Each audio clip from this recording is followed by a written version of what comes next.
Welcome, welcome, crew, guys, gals, ghouls, and other worldly beings. Let's climb aboard the mothership, secure our tinfoil hats, buckle down tight, and hold on loosely as we soar over the rocky tops of the La Platas on the Rocky Mountain High, get sucked into the vortex of the Four Corners, and settle down snugly at mile marker 420 in colorful Colorado. I'm your ghostess, TessaTNT, broadcasting live from the Mile High Clubhouse tonight. Good morning, good afternoon, and good evening to you, and thanks so much for hanging out with me tonight on We Are Paradox Media's Late Night in the Rockies. It is an honor, a pleasure, and a privilege to have you hanging out with me on the airwaves tonight. If you want to listen in your free time, whether you're working it, or working out, you can listen to me on Spreaker.com under We Are Paradox Media and wherever else you listen to your broadcasts and podcasts. So I just wanted to say a happy Father's Day to all the dads out there. Happy Father's Day to all the moms out there doing both jobs of mom and dad, as well as grandparents, aunts, uncles, whoever is out there helping our wee babies out in the world who don't have the father that they were given. We are super grateful to have you in their lives. Thank you so much for what you're doing for these little guys. They really need you, especially in today's times. Things have been crazy, and we did trippy TikToks last night on the show, and so yeah, for sure, a lot of craziness going on out there. Before we get into doing story time, I just wanted to let you guys know our top countries as far as listeners so far for the past couple weeks. So I had a notification last night that I get every Sunday morning, and it shows me the top 4. And it's weird because the top 4 is actually different than the top 18 list, and it's amazing. Our list just keeps getting bigger and bigger and bigger. We're up to 18 different countries as far as listeners going on.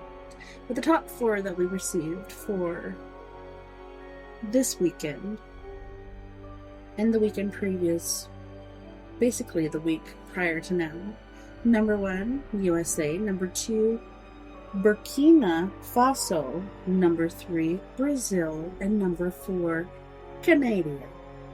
When I look at the list, that is for the past month, and this changes basically from day to day as I look at it.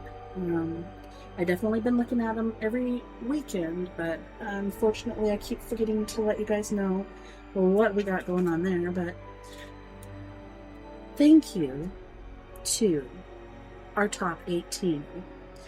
Number 1, USA; number 2, Canada; number 3, the United Kingdom; number 4, Brazil; number 5, France; number 6, Singapore; number 7, Finland; number 8, Burkina Faso; number 9, Honduras; number 10, India; 11, Japan; 12, South Korea; 13, Myanmar; 14, Mauritius; 15, Niger; 16, Russia; 17, Saudi Arabia; and 18, Taiwan. Thank you guys so much for listening, hanging out with me, downloading shows to listen to in your free time, whether you're working it, or working out. I just really appreciate you liking and appreciating the show.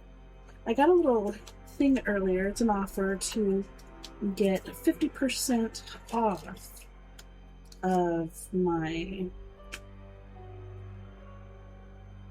package. So generally I do broadcaster, but it's allowing me to do Anchorman until I believe it is August, like August 16th, and then it's going to charge me $500 something. So I'm going to go in before that date. I even wrote a reminder on the calendar because I will forget.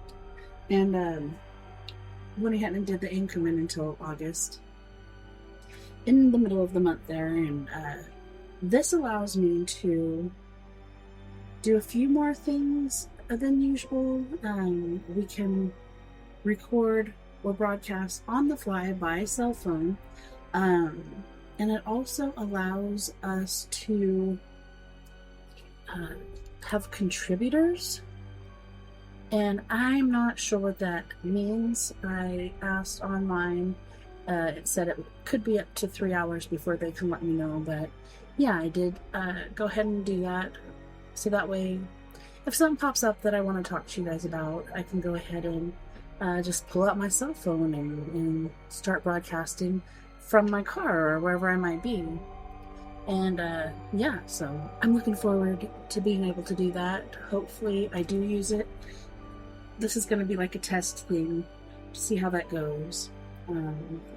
But yeah, 500 and something ducks, that is a lot. That's 50% off, I guess. And then I went to look at the Pro plan, and it's like, sorry, this offer is not available anymore, even though it says it's available until July 3rd.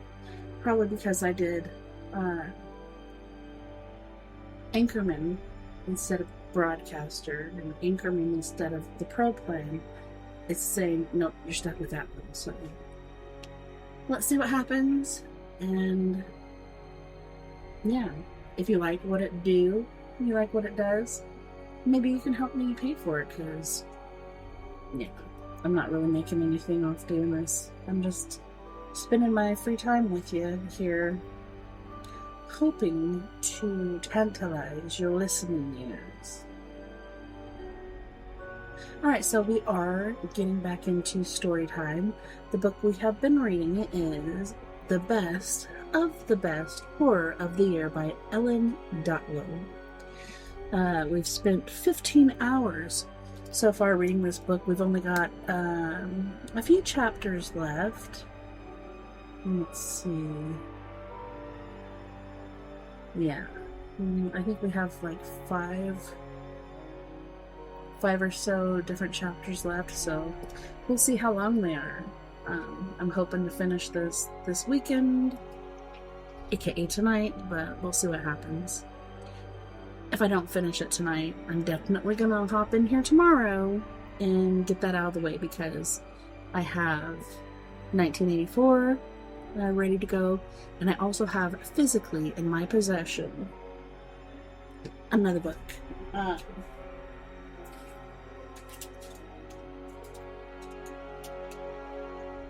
Out There Screaming, an anthology of new black horror, and this is edited by Jordan Peele, so most likely means that a bunch of different writers wrote these stories, but he went and edited them and put them in this book. But yeah, I'm really looking forward to that one. I want to do that one first and then get to the 1984 one. Alright, so let's see. The chapter we are on right now is The Stagnant Breath of Change by Brian Hodge.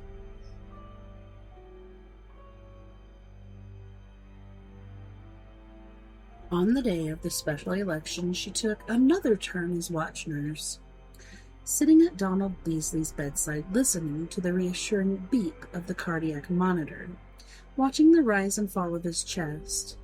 Machines hummed and puffed. His face and arms were a topography of wrinkles and tubes. He was awake, even cognizant. He studiously avoided her, preferring instead to look straight ahead at the far wall until, after an hour of being ignored, Bethany scooted her chair close enough to lean on the bedrail and to smell the dry, musty odor of him, so he couldn't pretend her away anymore. I get it, she told him. I really do. how scared you all must have been. That's the last word any of you would have used for each other or with yourselves, but that's exactly what you were, scared. Grown men as scared as little boys when the bully shows up to take a toy truck away. The more she had to say, the more he creaked his head away from her, toward the window and its view of the town that despised him. No, I get it. The whole world must have looked like it was changing all at once back then, and none of it into a place you wanted to go. Guys like my husband, they grew their hair out and started playing music you couldn't understand. Girls like me, they got birth control pills and started realizing there could be a life beyond the kitchen and the crib. We discovered drugs. You shot and the beer types never dreamed of. Now that she'd started, she couldn't turn it off. And black people. There was no keeping them to the back of the bus anymore, was there? It didn't matter how many of their leaders, bigots like you shot, or how many dogs or fire hoses you turned on them. They were going to keep coming no matter what, and that was what scared you most of all. Under his sheet, Beasley quivered with what she hoped was impotent rage.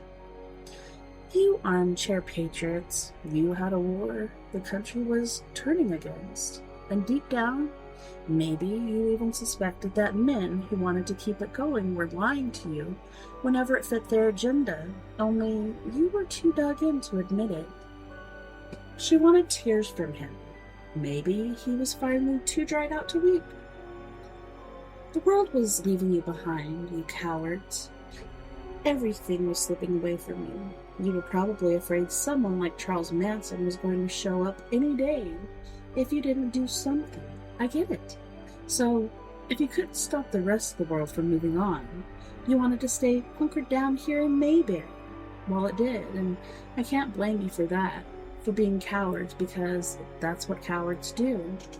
It's the nature of the beast to cringe. Under the sheet, his shallow breath had visibly quickened and the cardiac monitor pulsed more rapidly. But how do you go from that to sacrificing everybody else's lives just to sustain your own illusions a little longer? That's a whole different level of greed. A bunch of goddamn sociopaths, the lot of you. If he had a massive heart attack now, that would be the most merciful thing for him, but he didn't. Good. How much could you all really have loved your town when you bargained it away to something that shouldn't even exist, just to keep it the way it was until the last of your little group was dead? And then to hell with the rest of us because we were only, bargaining chips? At last, with effort, Beasley rolled his head back to face her. The goat, he whispered slowly with a sound like dry reeds. The black goat. We never thought she would answer. Maybe Matt was right. Maybe this whole unconscionable situation began as a stupid lark. Sad little men, still frolicking with whores and pretending to be bad boys, desperate to hold on to what was theirs a little longer. A little longer. Here's something else you never thought of.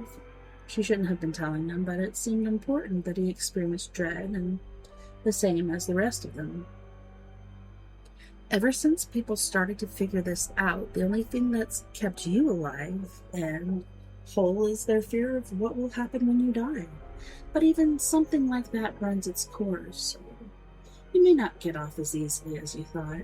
You know what's happening right now? The entire town is voting on what to do with you, to see if they're willing to trade these last few days, weeks, whatever we have, whatever you have, for the satisfaction of making you suffer. And there it was. The terror in his eyes. It was what they all needed. I already voted before I came to work, she said. I have voted in favor of it.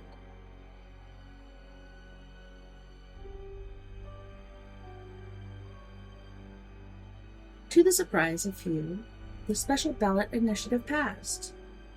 3,658 in favor, 2,077 against, and another 5,100 or so who didn't bother turning out one way or another. Judgment Day, people were calling it, and preachers argued against it with all the effectiveness of street corner lunatics. The town wanted blood now. There was no divine intervention coming, so they would take what they could get, and it happened in the town square. Thousands filled the streets, while thousands more stayed home. On the courthouse lawn, they erected the platform used for speeches on Veterans Day, Memorial Day, a half-dozen different kinds of parade days. The mayor was there to officiate, and police officers to keep order. And when Donald Beasley was brought in an ambulance, the crowd parted like water to get it through. His care team was down to just two. One physician, Dr. Richard, and one nurse, her colleague Janet Swain. Even though they were overseeing his death, their job was still the same, to keep him alive as long as possible. And Janet got her wish. She drew first blood, kicking Beasley's left eye. He'd been strapped to a gurney that was propped upright so the crowd could see it happen, and a roaring cheer went up at the sight of the emptied socket. He may have been 76 years old and looked at least 100, but he squealed like a feeble child. Out in the crowd a few rows away, Bethany averted her gaze to the ground and squirmed her hand into Matt's to hold tight for as long as they had remaining. "Do you want to leave?" he asked. She shook her head. "If you vote for something like this, you should be prepared to see it through." Anyone who wished it got to take a turn, ushered into a line that filed up the steps on one side of the platform, descended on the other, and as far as what happened in the middle, that was up to them. Some were content to curse Beasley, others to spit on him. The rest were not so easily sated. They slapped him, sliced him, pried off nails with pliers. They took his ears. They knocked out teeth. They ground cigarettes into his forehead and drizzled trenches into his skin with droppers full of acid. The cheering quit long before the line was through. People stayed, people left, people sobbed with 1,000 different sorrows. Some were sick. Others wanted to get back in the line again. A few started laughing and never stopped. Bethany reminded herself that there was a time when Tanner Falls had been a great place to grow up. Scrape the veneer away, though, and this is what you got. The line kept advancing even after Beasley was pronounced dead, and why not?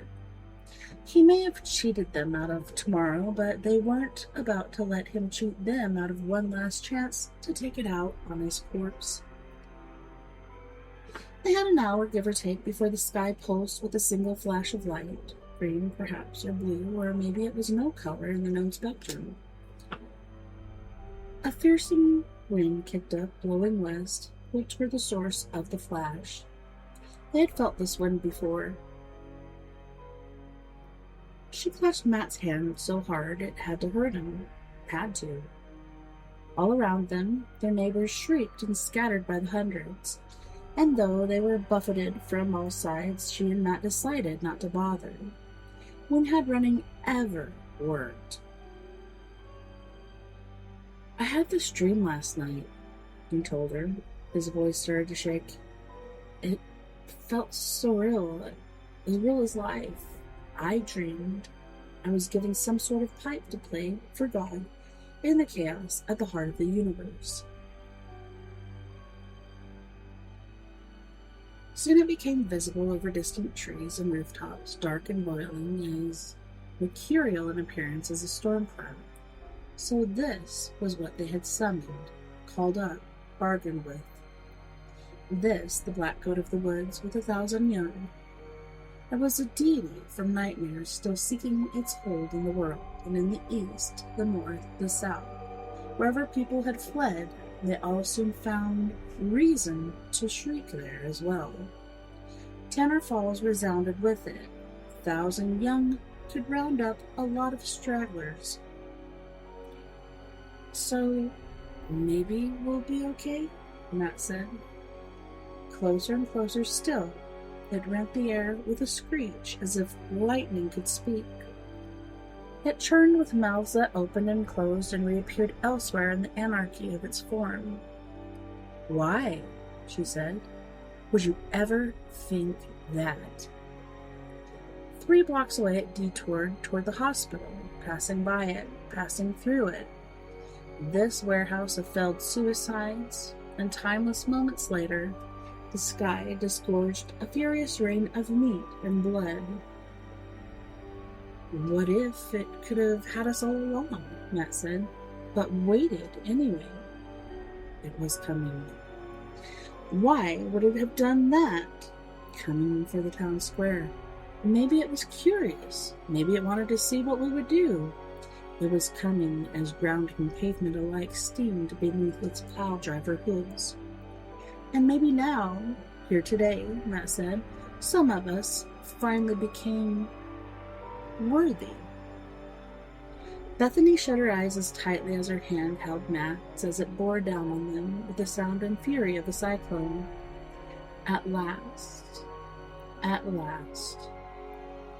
long, elusive last, it was time to leave home.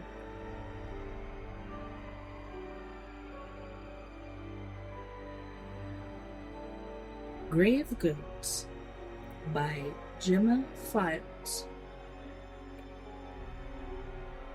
Put the pieces back together, fit them against each other, chip by chip and line by line, and they start to sing. There's a sort of tone a skeleton gives off. Aretha House and can feel it more than hear it, like it's tuned to some frequency she can't quite register. It resonates through her in layers: skin, muscle, cartilage, bone. Whispers in her ear at night, secret liquid, like blood through a shell. The site they're working on is probably early archaic, 6,500 BP or so, going strictly by content, thus beating out the recent Bug River find by almost 2,000 years. Up above the waterline, too, which makes it incredibly unlikely.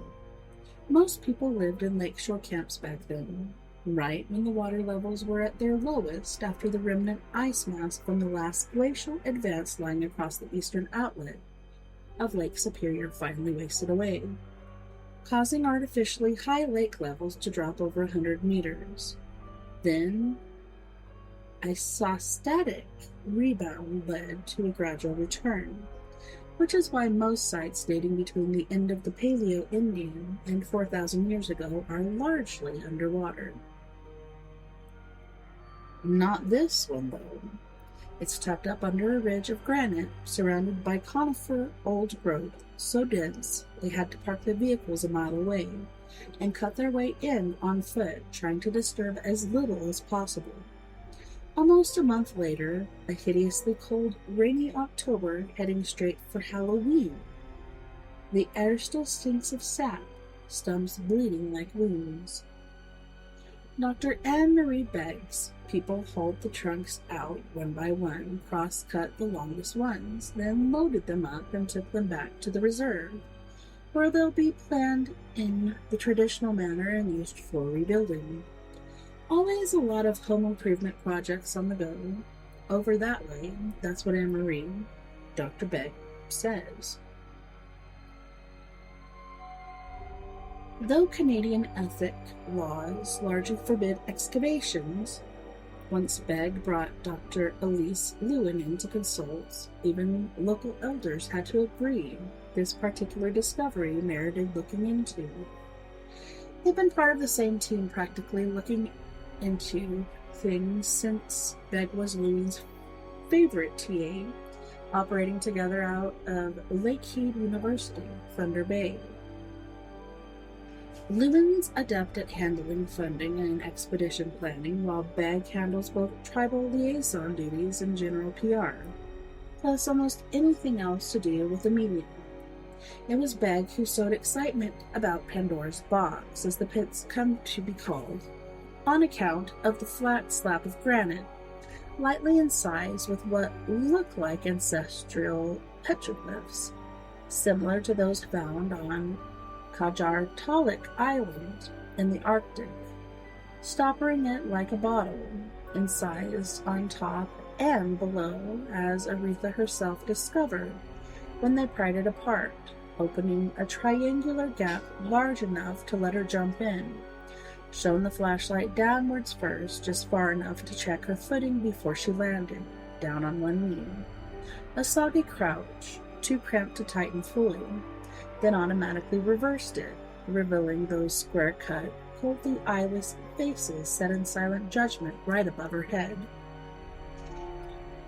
"How'd they get it here?"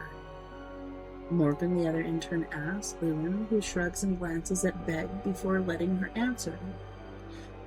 "The slab itself that's found, not made, shaped a little, probably. More than enough rockfall in this area for that post-glacial shear. Then they'd have made an earthwork track, like at Stonehenge, dug underneath."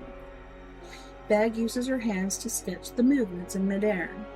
Then, piled in front, put down logs over top, use them like rollers.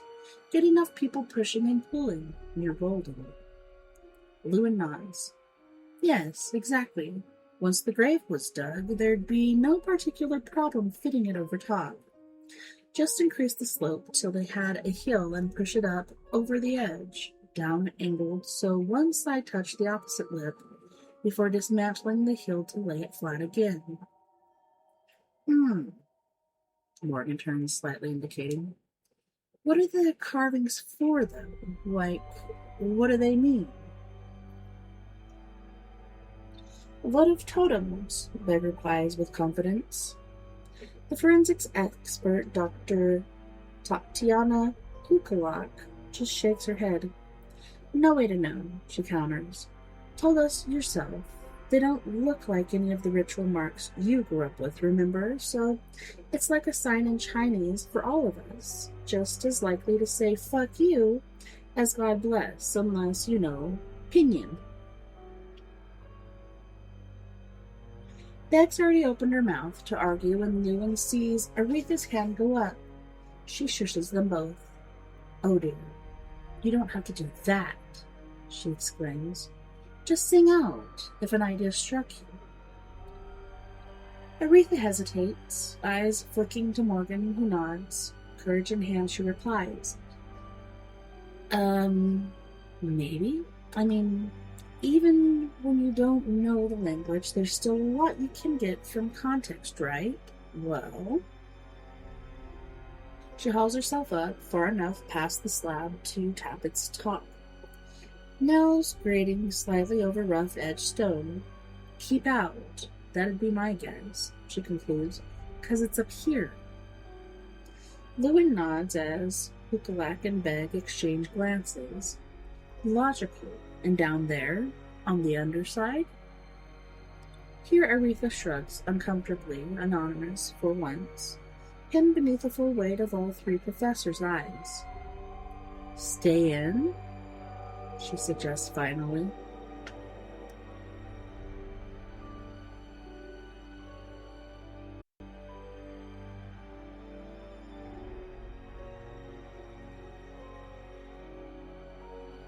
Working this dig with Lewin's team was supposed to be the best job placement ever. A giddy dream of an archaeological internship, government work with her way paid up front, hands-on experience. The chance to literally uncover something unseen since thousands of years BCE. By the end of the first week, however, Aretha was already beginning to dream about smothering almost everyone else in their sleep or hanging herself from the next convenient tree. And the only thing that's improved since then is that she's now far too exhausted to attempt either. It doesn't help that the rain which greeted them on arrival still continues, cold and constant, everything covered in mud, reeking of pine needles. Sometimes it dims to a fine mist, penetrating skin deep through Aretha's heaviest raincoat. Always it chills, lighting her bone marrow up with sharp threads of ache. air around her so cold it hurts to inhale through an open mouth. Kneeling here in the mud, she sees her breath boil up as cones fall down from the dripping, many-quilled branches. Their sticky impacts signaled with rifle shot cracks, and every day starts the same, ends the same. Wood mold burning in her eyes and sinuses like smoke, impossible to ward off, especially since the Benadryl ran out. Jesus, Morgan suddenly exclaims like she just hasn't noticed it before. That's one hell of a cold you've got there, Ray. Does Lewin know? Aretha shrugs, droplets scattering. Hard to do much else when she's up to her elbows in grave dunking. Well, yeah, sure, she replies vaguely. Can't see how she wouldn't. Close quarters, and you're probably right, but who knows, huh? I mean, here Morgan trails off, eyes sliding back to the main tent, over which two very familiar voices are starting to rise yet again, before returning to the task at hand. She's kinda distracted these days with everything, I guess. Guess so. Inside the main tent, Beg and Hukalak are going at each other like ideological hammer and tongs as ever. Same shit, different day, latest installment in an infinite series. It's been a match made in hell pretty much since the beginning. Hukalak's specialization makes her view all human remains as an exploitable resource, while Beg's tribal band liaison status puts her in charge of making sure everything that could conceivably once have been a person gets put right back where it was found after cataloging, with an absolute minimum of ancestral disrespect. Of course, Beg's participation is basically the only reason they're all here in the first place, as Lewin makes sure to keep reminding Hukalak. But for Hukalak's point of view, just because she knows it's true doesn't mean she has to pretend to like it. I'll point out yet again, Hukalak's saying right now, teeth audibly gritted, that the single easiest way we could get a verifiable date on this site continues to be if we could take some of the bones back and carbon date them in an honest-to-Christ lab. Aretha can almost see Beg curtly shaking her head, braids swinging the way she does about 50 times a day on average, as she replies, "Carbon date the grave goods, then, Tat, to your heart's content. Carbon date the shit out of them, okay? Grind them down to paste. You want to burn them, smoke the fucking ashes.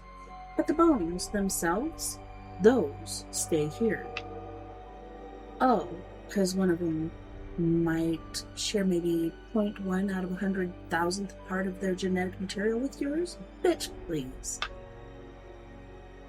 Lewin's voice here, smooth and placatory as ever. Ladies, let's be civil, shall we? We all have to work together, after all, for a good month more. Unfortunately, Hukalak snaps back, probably making Beg puff up like a porcupine, hurling back in turn. Hey, don't denigrate my spirituality just because you don't share it. Is that so hard? Say we were in Africa digging up Rwandan massacre dumps. Things would be different then, right? You know, funny thing about that, Anne-Marie, not really. They'd be the same way any place for me because I am a scientist, first and foremost. Full friggin' stop. And I'm not, is what you mean? Well, if the moccasin fits.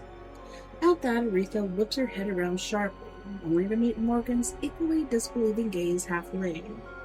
The both of them staring at each other like, seriously? Holy cultural slap fight with potential impending fisticuffs, Batman. Wow. Knocked down, drag out by 6, 7 at the latest, Morgan mutters sidelong. I'm calling it now. 50 on Tat to win, unless Anne-Marie puts her down with the first punch. You in, or what? Aretha hisses out something that can't quite be called a laugh. Pass, thanks. Morgan shrugs, then turns back to her designated task, head shaking slightly. Your loss. Going by her initial pitch, Lewin genuinely seems to have thought hiring only female associates and students would guarantee this little trip going far more smoothly than most, as though removing all traces of testosterone from the equation would create some sort of paradisical meeting of hearts and minds. Cycles cinched, hands kept busy, no muss, no fuss. The principle, however, was flawed from its inception. Just 'cause there ain't no peckers don't mean ain't no pecking order, as Aretha's aunties have often been heard to remark. Round the all-gals sewing circle, they run after hours out of their equally all-girl cleaning services head office. It frankly amuses Aretha how Lewin could ever have gotten the idea that women never bring such divisive qualities as ambition, wrath, or lust to the metaphorical table, when she spent the bulk of her career teaching at all-girl facilities across the U.S. before finally ranging up over the border. But whatever, maybe Lewin was really one of those Evo psych nuts underneath the second-wave feminist frosting forever hellbent on mistaking biology for destiny no matter the context. Just as well, she's apparently never thought to wonder exactly what those pills Aretha keeps choking down each day are, if so. On puberty blockers since relatively early diagnosis, thank Christ, so she never did reach the sort of giveaway heights her older brothers have, and her voice hasn't changed all that much either. That, plus no Adam's apple, facial and body hair kept chemically downy as a natal female in her immediate family, even if the other team members felt inclined to body please. But the plain fact is, they've none of them seen each other in any sort of disarray since they left base camp. It's too cold to strip for sleep, let alone to shower, assuming they even had one. This is typical paranoia, though, and she knows it. The reason everyone here knows her as Aretha is because she is. That's the name under which she entered university legally, and it'll be the name with which she graduates, just like from high school. She's a long damn way away from where she was born at this point, both literally and figuratively. Looks back up to find Morgan still looking at her and blushes, sniffing liquid with nothing handy even halfway clean enough to wipe the result away on. Sorry. She manages after a second. So gross, I know, I really do, sorry, God. Morgan laughs. Dude, it's fine. Who knew, right? Yeah. A pause. Think it would have been okay, probably, it just hadn't rained the whole fucking time. And yet, Morgan has a great smile, really. Aretha'd love to see it closer up sometime, under different circumstances. But right now, a little moment of connection under pressure already had. The only thing either of them can really think to do about it is just shrug a little and drift apart once more. Morgan back towards the generator array, which is starting to make those worrying pre-brownout noises, yet again, while Aretha heaves herself up out of the pit and stamps sloshously towards the tent itself, planning to sluice her gloved hands under the tarp's overflowing gutter. This brings her so close to the ongoing argument she can finally see what the various players are actually doing through that space where the tent's ill-laid side gapes open. Beg and Hookaluk squaring off, with Lewin playing referee. It's not quite at the catfight stage yet, but if Morgan's placing bets, Aretha's at least setting her watch. Look, Emery, Hookaluk says finally, I know you want to think these are your people outside in the grave, but I've been studying them hands-on for weeks now, and I just don't think they were at all. I don't think these were anybody's people. Jesus, Tat! What the hell kind of othering, colonious bullshit? No, but seriously. Hookaluk points to a pelvic arrangement. A crushed, flat skull, as much of the spinal column as they've been able to find. Pelvis slung backwards like a bird, not a mammal. Orbital sockets fully 10 ml larger than usual in side position, not to the front. These people were barely binocular. Probably had to cock their heads just to look at something in front of them. Twice as many teeth, half of them canines. Back ones serrated. This is a meat eater exclusively, and that's not even getting into the number of vertebrae projection processes to the front and rear of each, locking them together like a snake's. You've got 3 bodies to look at, barely, and you're already pushing taxonomic boundaries? Phylogenetic analysis by traits is a slanted system. Makes it too easy by far to mistake clades or haplogroups for whole separate species. Oh, bad move, Dr. Begg, Aretha thinks, even as that last sentence starts, and indeed, by its end, Hakaluk's eyes have widened so far her smile lines disappear completely. Oh, really, is it? She all but spits. Golly gee, I didn't know that. Please, tell me more. Hottentot, Venus what? You know what I'm saying. I know exactly what you're saying, yes. Do you know what I'm saying? Or did you just start shoving your fingers in your ears and singing, la la la la la, I can't hear you, the minute I started talking like usual? Beck snorts explosively. You've seen the dig. Every damn day for a month. It's a grave, Tat.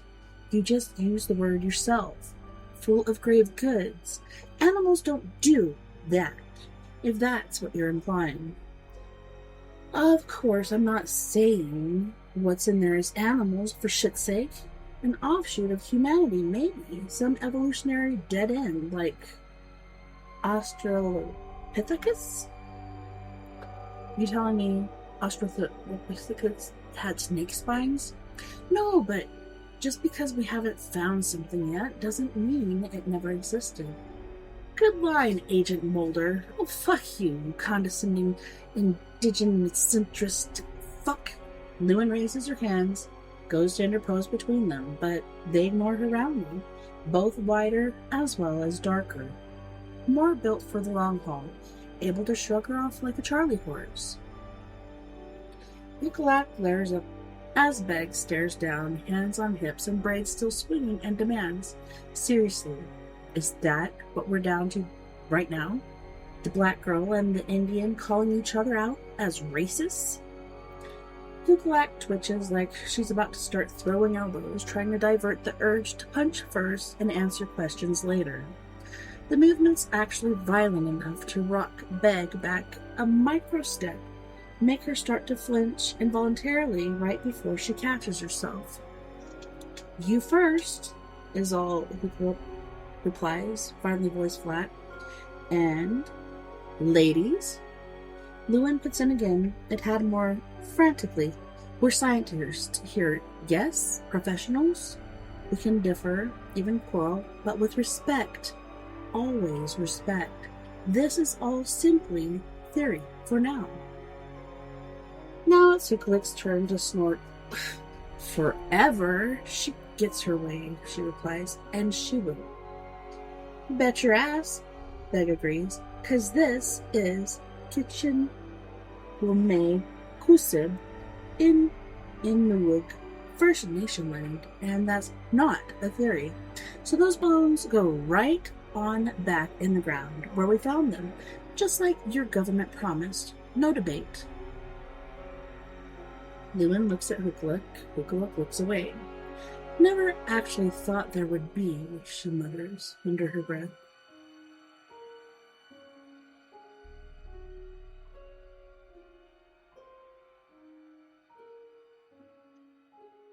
The grave goods Hukuluk finds so uninteresting are typical early archaic.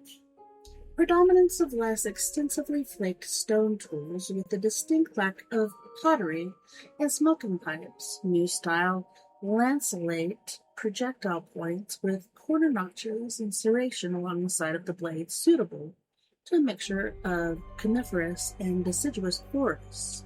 increased reliance on local church sources. What's odd about it, however, is the sheer size of the overall deposit.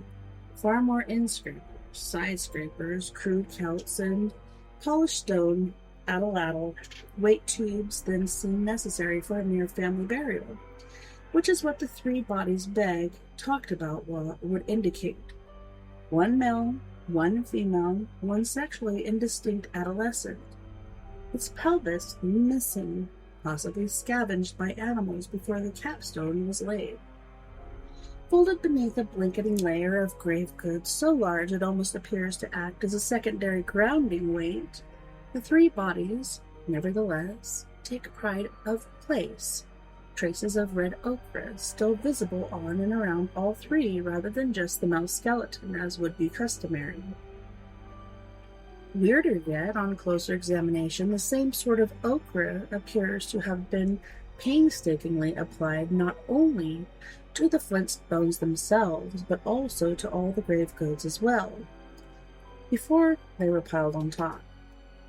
In burials from pre-dynastic Egypt to prehistoric Britain, erythanose red ochre was used to symbolize blood. Skeletons were flinched and decorated with it as both a sign of respect and of propitiation, a potential warding off of vampiric ghosts. Take this instead, leave us ours. With no real sense of an afterlife, the prehistoric dead in general were thought to be eternally jealous, resentful of, and predatory towards the living. But practically so if they died young or unjustly, and thus been cheated of everything more they might have accomplished while alive, like Lady of Cow, Aretha thinks, or the so-called Scythian princess, both of whom died in their 20s, both personages of unusual power. The former, the first high-status woman found in Moche culture, the later actually a Siberian priestess buried in silk and fur and gold, and both of whose tombs also contain the most precious grave good of all. Startlingly, common across cultures, from Mesoamerican to Hindu to Egyptian to Asian, more corpses, often showing signs of recent, violent, sacrificial death. Tamer sacrifice, that's what they call it, Aretha thinks. Her head spinning slightly, skull gone, hot and numb under its cold, constantly wet cap of skin. Like slaughtering horses so they can draw the princess's chariot into the underworld except with people.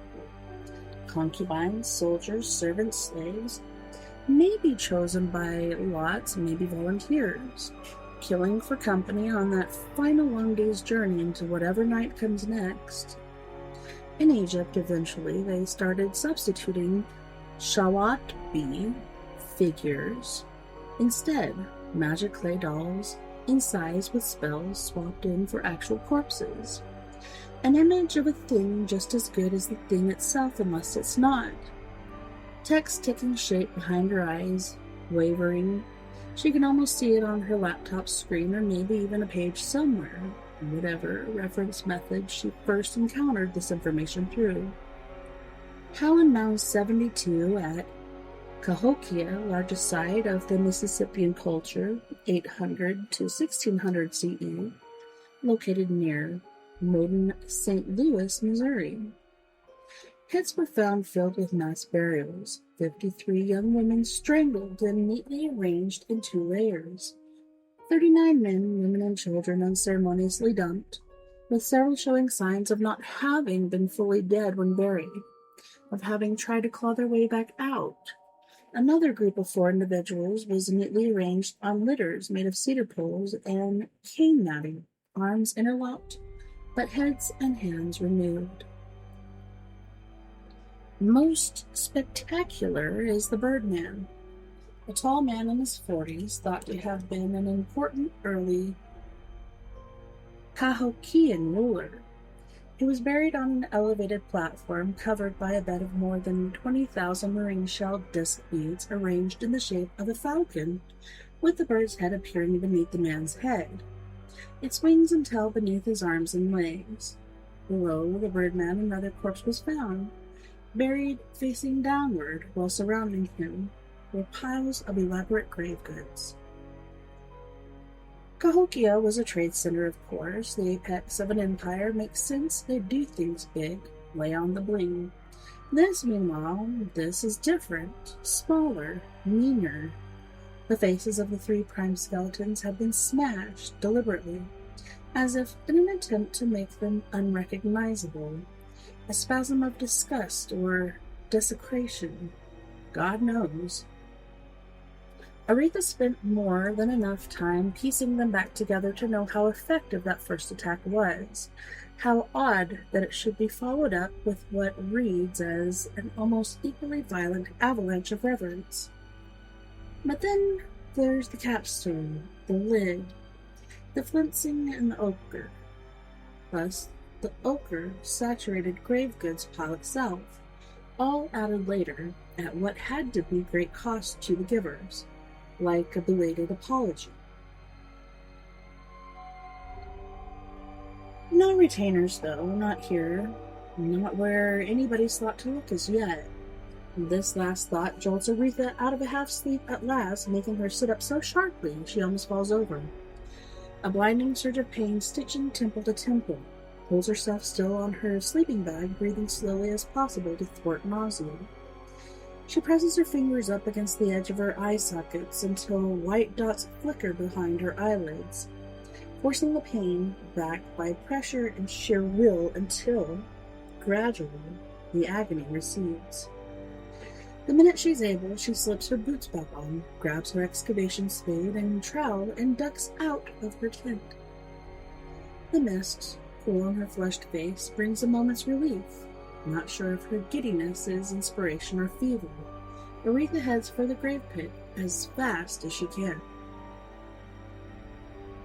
The light is dimming, she won't have long. Can't see anybody working, which suggests they're at dinner in the chow tent, but no, not all of them, it turns out, because as she pauses by the main tent, she can hear Dr. Gregg arguing with someone yet again, over the sat phone this time.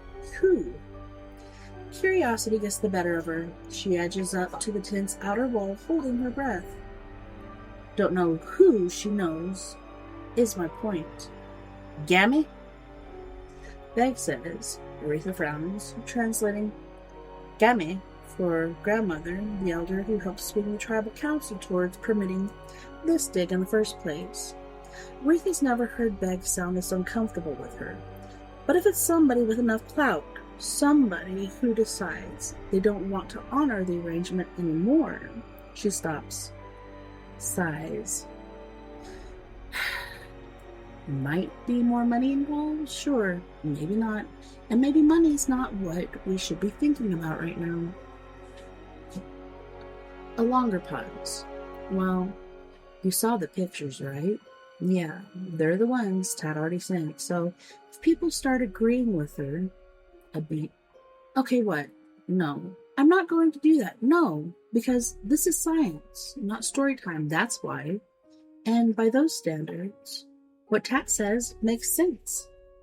Muddying the waters with mythology isn't going to... Hey, you there? Hello? Hello? No reply, obviously. The receiver slams down. Bang! Sometimes the phone cuts out for no reason, even with satellite help. Vagaries of location, technology, all that, so... Oh, fuck me. Beg mutters and goes trudging away, still swearing at herself under her breath.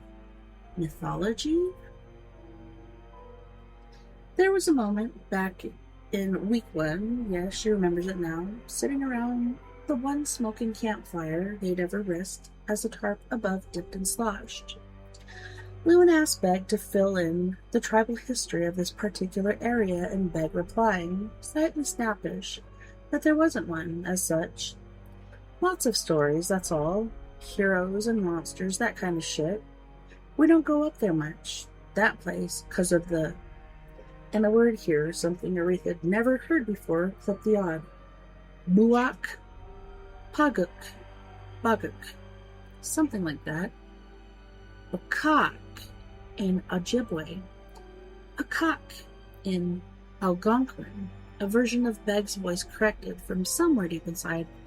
It's an Anishinaabe, Adezuka, a fairy tale. They split the difference, usually, and call it Baycock. Like the Wendigo, Morgan suggested, but Meg shook her head. The point of the Wendigo, she replied, was that a Wendigo started out human while the Baycock never was. As a bunch of puns stuck together, Baycock means skeleton, bones draped in skin. Thus, Bakakadozo, to be thin, skinny, poor, or Bakakadwingwe, to have a thin face, Bakakadwabawizid, an extremely thin being, not to mention how it yells shrilly in the night. Bagak Wawawin, literally clear or distinct cries, and beats warriors to death with a club. Baagak Waij flings its victim's chest open. Baakaak Wakiganes, to eat their liver. Why the liver? Aretha asked, but Beg just shrugged. Why any damn thing? It's a boogeyman, so it has to do something gross, like giants grinding bones to make their bread. You could do that, as long as you added flour. Ukalak put in, from the fire pit's far side. Just the flat bread, though. Bone meal won't bond with yeast. Thank you, Martha Stewart. Is that what Beg's grandmother just said over the phone? That the skeletons look like Baycock or Baycocks? That Ukalak's right and also wrong? That Beg... Oh, but Aretha's head is burning now. Bright and hot. Like the Wendigo's legendary feet of fire. So hot the raindrops should sizzle on her skin, except they don't. Just keep on falling.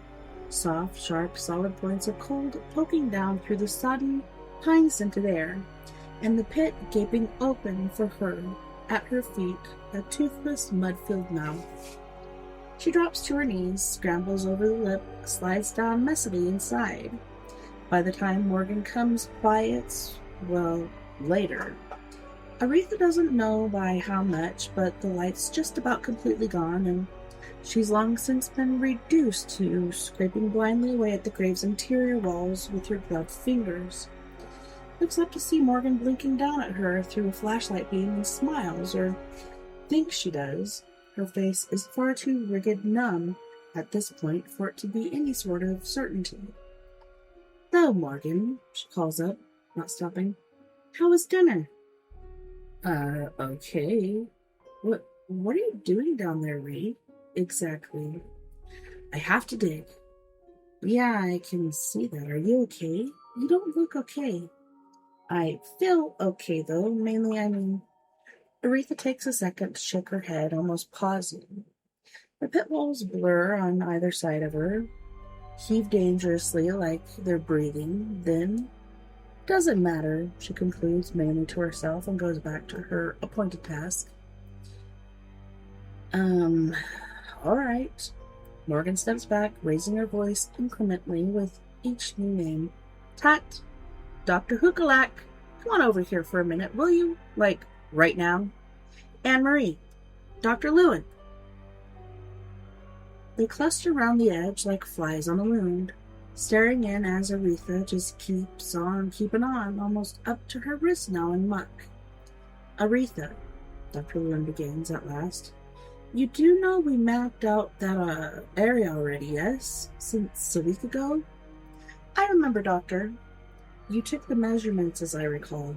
I remember. Okay, so stop, damn it, Ukalak orders. You hear me? Look at what you're doing. For Christ's sake, Anne-Marie. Bag, however, simply shakes her head, hunkering down. Shut up, Tat, she says, without turning. To Aretha. House and Marie. It's Aretha, right? Aretha nods. Aretha, did you maybe hear me before? Up there on the sat phone? Yes, Dr. Beg. Uh-huh. Shit.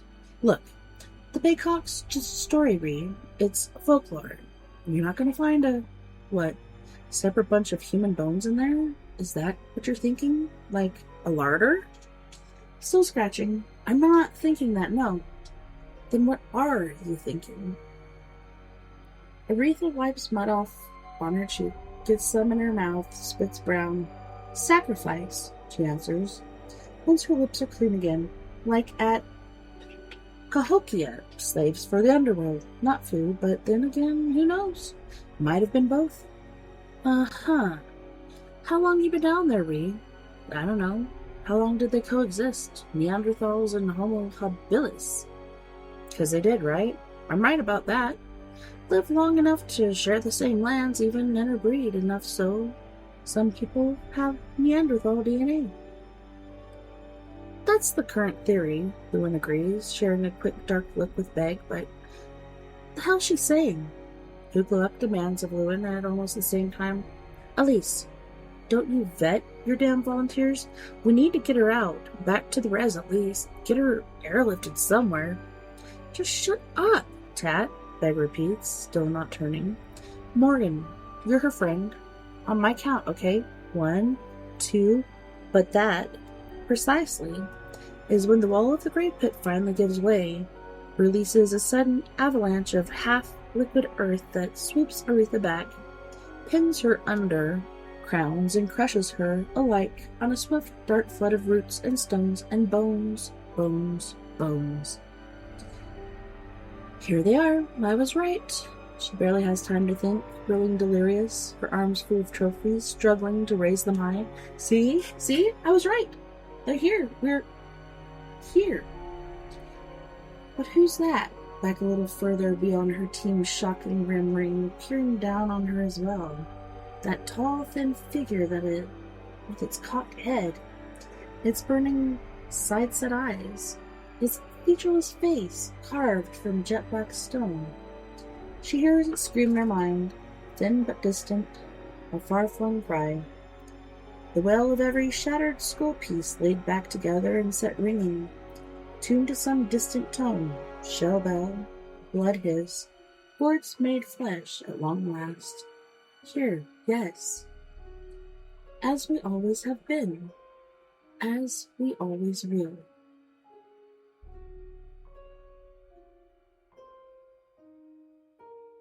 Aretha comes back to herself slowly, lying on a cot in the main tent.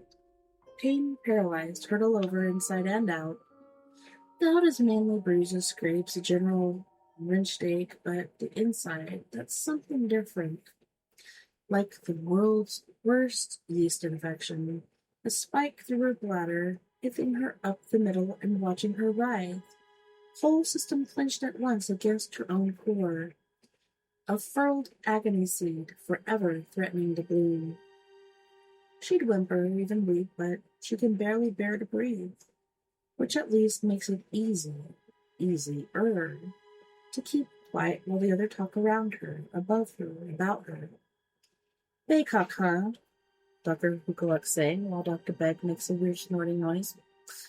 Looks more like a damn prehistoric serial killer's dump site to me, and how'd she know where to dig anyhow? Morgan. She said she had a dream, whispered it when I was taking her vitals. Dr. Lewin sounds worried. Aretha wishes she thought it was for the right reasons. Yes, as to that, how bad's her damage? That's one way to put it, Hukaluk mutters as Morgan draws a breath and replies, Well, she's fine, I guess, believe it or not. Physically, anyway. What about Morgan's voice gets harder. Those scars are old, not fresh, surgical, and none of our business. Lewin sighs. If they mean what I think they mean, I'm not happy with her choice to misrepresent herself on the project application form. Can we not use bullshit scare quotes, please? Morgan asks. I mean, check the university rules and regs, Doc. Pronouns are up to the individual these days. It's biology. Aretha is female just because she says she is? Yeah, Dr. L, that's exactly what that means. Just like a multiracial person's black if they say they are, or anybody's a Christian if they say so, even if they don't go to church. The fierceness in Morgan's voice puts a lump in Aretha's throat. She cracks her eyes open, tries to find words to thank her with, but her lips don't work. All that comes out is a dry clicking, some insect clearing its throat from inside her mouth.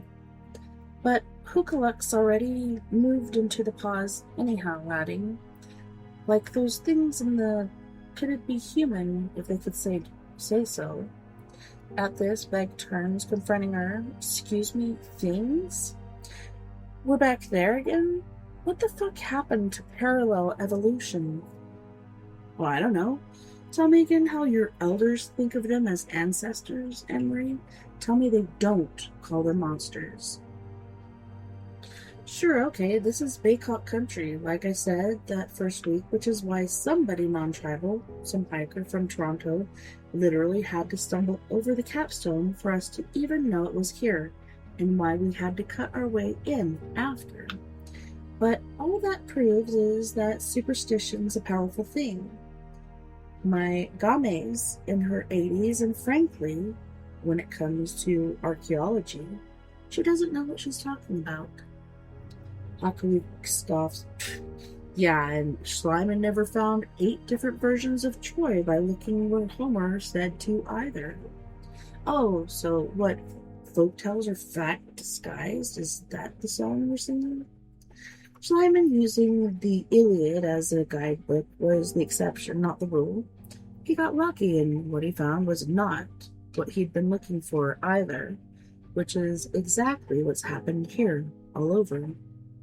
A pile of bones that don't look human, with a much larger pile of bones attached, which do, says Hookaluk, voice heavy with sarcasm. Yeah, sure. No big mystery there. Well, in point of fact, no, you heard Aretha, retainer sacrifice, like in 100 other places, and do you really think we need monsters for that? For once, Beg sounds more exhausted than angry. It's classic painted bird syndrome, Tat. Whatever makes a person different enough from the herd to be rendered pariah, alien, monstrous. This little family with their wide-spaced eyes and their snake spines, or my game, when she came back from residential school, haircut and wearing white kid clothes, barely able to speak her own language anymore. Or Aretha here, for that matter, once Elise got a look at her chest. Lewin lifts her hands. Don't bring me into this, please. But you're already in it. We all are. Now it's Hookaluk's turn to sound uncharacteristic. All her usual snort gone, with some difficulty Aretha turns her head, sees the woman bent down over something long, grayish-brown and filthy. One of the fresh-dug bones, plucked from a teetery cross-stacked pyramid of such, off the gurney she stands next to. I mean, I'd need to do a full lab workup to verify, but some of these remains, they still have flesh on them, under the muck, like non-mummified flesh. Dr. Lewin blinking. You mean they're recent? Yeah. But they were buried. How? You tell me, Anne-Marie. Bag opens and closes her mouth. Well, she starts. That's obviously, okay. I mean, that's... She deflates something. I don't know what that is, she says at last, near inaudibly. You'd think Hookaluk would be proud to have thrown her chief rival off so thoroughly, but no. She looks equally taken aback, almost scared. Lewin just stands there, studying the tent's tarp floor, like she's misplaced something above, rain drums and roofs, incessant, a dull, cold tide. Morgan's gaze flicks from one to the next as the silence stretches, even more thin, disbelieving, till it finally falls on Aretha and her eyes widen. Shit, Ree. You're awake. She hurries over to the cot and kneels down, stroking Aretha's forehead. How you feeling, babe? Babe? In Morgan's mouth? Word sounds good enough to make Aretha cry or want to. Hurts, she asks instead, through chapped lips. All through my groin, lower abdomen. She tries some even hisses. agony spiking her joints, elbows and knees, ankles too. Morgan puts the inside of one wrist to Aretha's forehead and takes her pulse. Aretha's creeped out by how pale her own wrist looks when hefted slackly in the tense lantern light, its veins slightly distinted and purpled. Fever feels like it's gone down at least, Morgan tells her, attempted to have an unconvincing smile. But since that's as far as my Girl Guide first aid training goes, all I can tell you beyond that is you need a hospital, like, now. Dr. Beck, is the sat phone working again? No, not yet. Fine. You know what? It's half an hour back to Access Road. Give me that damn thing and I'll get it to where it can get a signal out. Then call an airlift to get her down to Thunder Bay. Lewin puts a hand to her mouth, Victorian as all hell. Oh dear, not at night, in this rain. What if you get lost? Slip and fall, or... Ma'am, I'll be fine. My boots are hiking rated, seriously. But... No, Morgan, trust me. Bad idea, Klugelak says. Bag nodding agreement. Wait for daybreak for the weather to clear. That'll free up the signal link. Both stop as Morgan, already bent to lace her boots tighter, slashes one hand across the air. I have a compass and a map, she tells them, not looking up. A flashlight, a knife, and I'm not gonna melt. Plus, it's safer on foot than trying to drive when it's like this. Anybody wants to go instead of me? I'm amenable, but you better speak now or forever hold your peace. Bree's my friend, and I'm not putting her through 1 second more of this than we have to. Straightening, she glares round, hands on hip, but no one objects. So she stuffs the blocky sat phone away and ducks down with a shrug instead, planting a swift kiss on Aretha's forehead. Too light to fully track, here and then gone, almost hallucinatory, like a promise. See you soon, she murmurs, swinging her knapsack onto her back. But no, Sid voice hisses from inside Aretha's mind. We think not.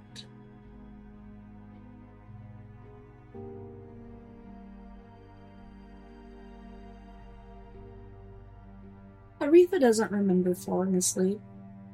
When she wakes, the pain has diminished astonishingly, not gone, still twinging through her hips and knees when she swings herself into a tentative sitting position, but so much less it's near euphoric. She feels lightheaded, insubstantial. Even the forest damp pine reek doesn't burn the way it used to. For a few moments, she simply enjoys breathing with something like her normal ease.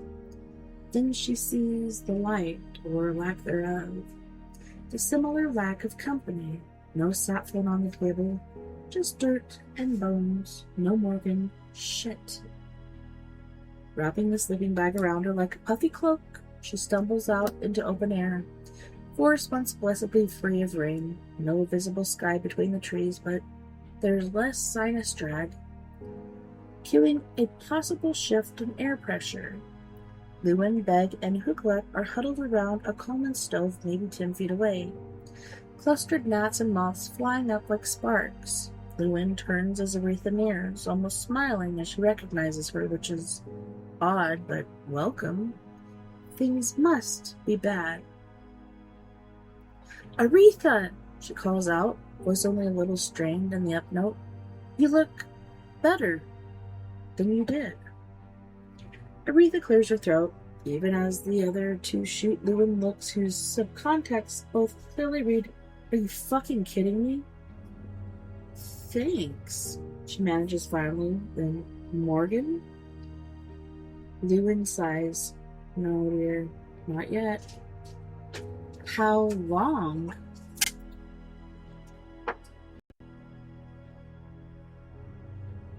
"2 hours, maybe 3, Bukalek replies. Anne-Marie went out looking, but I didn't find her, Beck says, a bit too quickly, too flat. Not her. Aretha nods, swallows again, no spit. What did you find? She asks. Tracks, that's the answer. About 5 minutes. Walk from the camp, they're narrow but deep, as if carved, each a slipper full of dark liquid welling up from underground. The soil is saturated here, Aretha can only suppose, after a solid 4.5 weeks of precipitation, but there's something about the marks both familiar and They look wrong somehow. Turned upside down? They're backwards, she observes at last, bends closer just a bit and wavers, not trusting herself to be able to crouch. The water throws back light. Bukolec's beam crossing Llewellyn's as Beg hovers next to them, holding back, waiting to see if Aretha can eventually identify that particular whiny shade without prompting. Not water, Aretha says, throat clicking drier yet, and Beg shakes her head. No, she confirms, and Aretha dips further, sniffing hard. Smells rust and rot and meat. Blood. Llewellyn recoils, almost tripping, but Bukolec stands her ground, demanding, "And you didn't think to tell us? The fuck, Anne-Marie?" Beg stays where she is, rooted fast, as though every ounce of protest in her has long since drained out through her heels.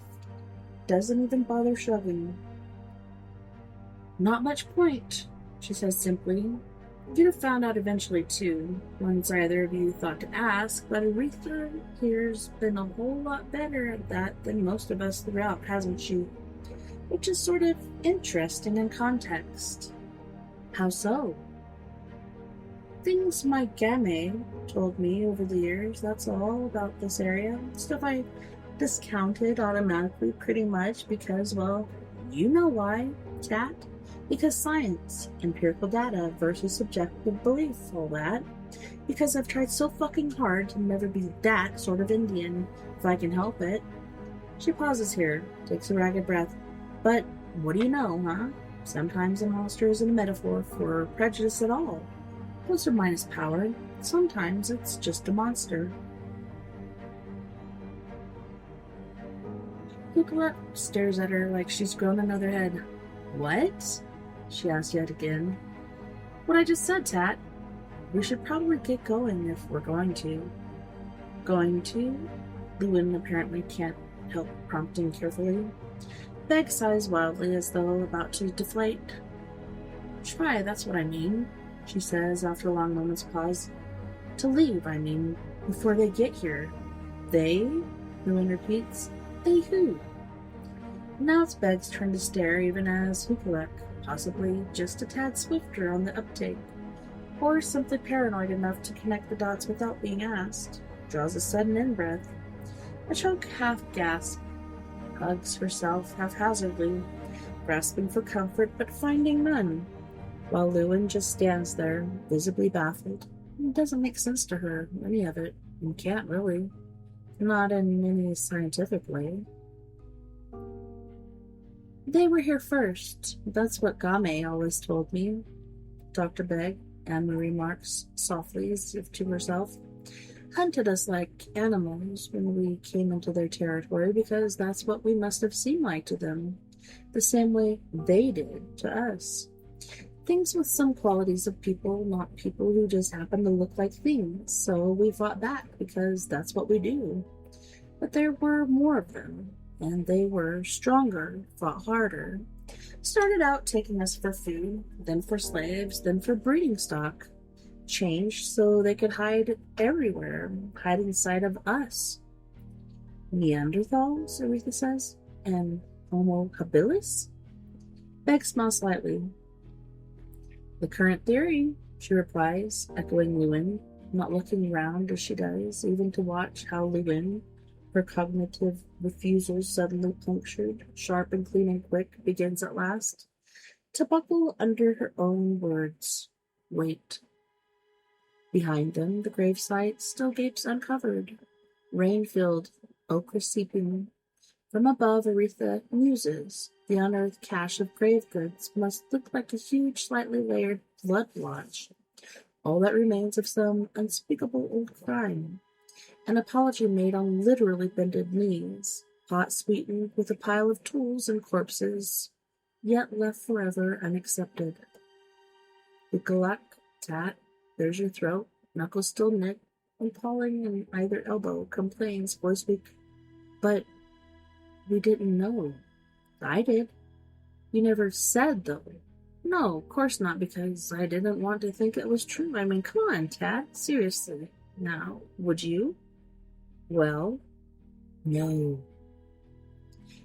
Deep twilight, now under the trees, overlaid with even deeper silence, deep enough Aretha can finally start to hear it once more, rising the same way her pain does, threading itself through her system. The song of the bones set shiver thrumming in every last wet, cold part of her. That note, that tone, so thin and distinct, a faraway cry drawing ever nearer, like blood through some fossilized shell. And oh, Anne-Marie was right, not to want to, she thinks, faintly as she feels her knees start to give way. As she droops, drops, ends up on hands and knees in the mud, the blood-smelling earth. I'm not even native, and I don't like that story much either, not at all. Not at all. Who's that? Aretha can hear Lewin, Elise call out, faintly, squinting past her into the darkness, adding hopefully as she does, Morgan? Is that you, dear? To which Anne-Marie just shakes her head, while Tat begins to sob, and Aretha, looking up, seeing those familiar features hanging flat against the grave goods, the 349th thickening curtain of night, mouth slack hung and eyes empty, set ever so slightly askew, doesn't even have to wait to hear the bones answer to know the trick of it already. To her sorrow, that skeletal shadow poised behind head cocked, holding Morgan's skin up like an early Halloween mask with the scent of fresh-eaten liver on its breath. The line of similar shadows fade behind, making their stealthy, back-footed way towards them all, with claws outstretched. Don't worry, the bone song tells her from the inside out as the big cocks sweep in. This darkness is yours as much as ours, after all. A legacy passed down hand to hand from our common ancestors. Where we are and where and have been, where you are now and always. The only place any of us have left to be. Not so different than, after all, cold comfort at best and none at all at worst. Not that it really matters either way. Every grave is our own. That's the very last thing Aretha Howson has time to think before the earth opens up beneath her, before she falls headlong wondering who will find her bones and when. What tells they'll tell when dug free, what songs they'll sing when handled. How long it'll be, this time, before anyone stops to listen.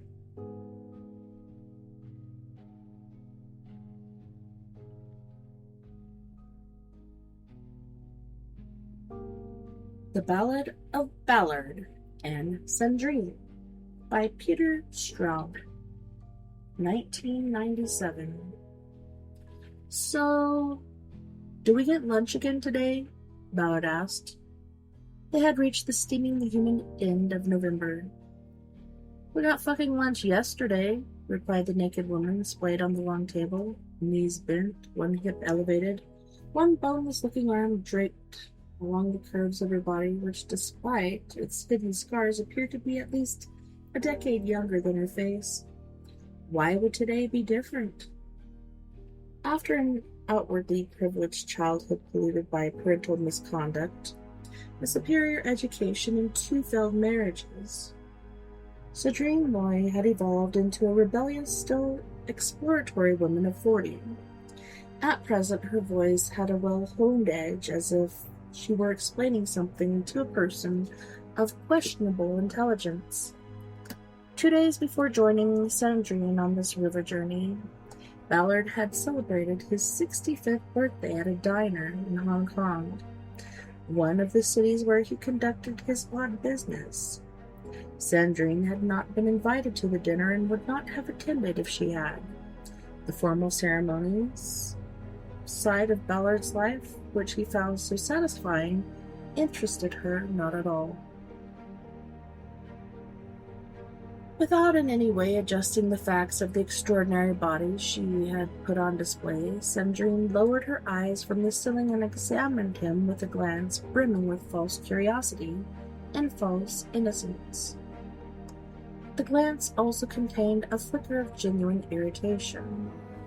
Abruptly and with vivid recall, Ballard found himself remembering the late afternoon in 1969 when, 9 floors above Park Avenue, upon a carpet of almost unutterable richness and a room hung with paintings of Winslow Homer and Albert Pinkham Ryder, he had stood with a rich scapegrace and client named Lordson Loy, his host, to greet Loy's daughter on her return from another grueling day at Dalton School, then observed the sidelong, graceful, slightly miffed entrance of a 15-year-old girl in pigtails and a Jackson Brown sweatshirt 2 sizes too large, met her gray-green eyes and felt the very shape of his universe alter in some drastic way, either expanding 1,000 times or contracting to a pinpoint. He could not tell. The second their eyes met, the girl blushed violently. She hadn't liked that, not at all. I didn't say it was going to be different. I don't think it will. He turned to look at her, making sure to meet her gaze before letting his eye travel down her neck, over her breasts, the bow of her belly, the slope of her pubis, the length of her legs. Are you in a more than ordinarily bad mood? You're snapping at me, Ballard said. You gave me the look. You said, why should today be different? Have it your way, old man, but as a victory, it's fucking pathetic. It's hollow. She rolled onto her back and gave her body a firm little shake that settled it more securely onto the still surface of the table. The metal, only slightly cooler than her skin, felt good against it. In this climate, nothing, not on ice or in a freezer, not even a corpse, could ever truly get cold. Most victories are hollow, believe me. Ballard wandered over to the brass-bound porthole on the deck side of their elaborate mini-room suite. Whatever he saw caused him momentarily to stiffen and take an involuntary step backwards. What's the view like? The so-called view consists of the filthy Amazon and a boring, muddy bank. Sometimes the bank is so far away it's out of sight. He did not add that a Ballard approximately 20 years younger, the Ballard of, say, 1976, dressed in a handsome dark suit and brilliantly white shirt, was leaning against the deck rail, unaware of being under the eye of his 20 years older self. Young Ballard, old Ballard, observed, did an excellent job of concealing his dire internal condition beneath a mask of deep, already well-weathered urbanity. The same performance enacted day after day before an audience unaware of being an audience and never permitted backstage. Unlike Sandrine, Ballard had never married. Poor Ballard, stuck on the endless night with a horrible view and only his aging, moody girlfriend for company. Smiling, he returned to the long steel table, ran his mutilated right hand over the curve of her belly, and cupped her navel. This is exactly what I asked for. You are wonderful. But isn't it funny to think everything could have been completely different? Ballard slid the remaining fingers of his hand down to palpate, lightly, the springing black shrub-like curls of her pubic bush.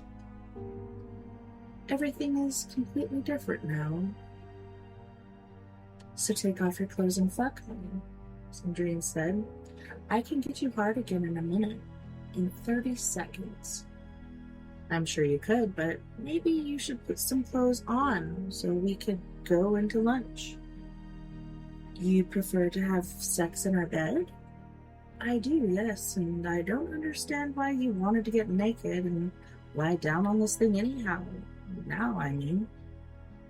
It isn't cold, if that's what you're afraid of.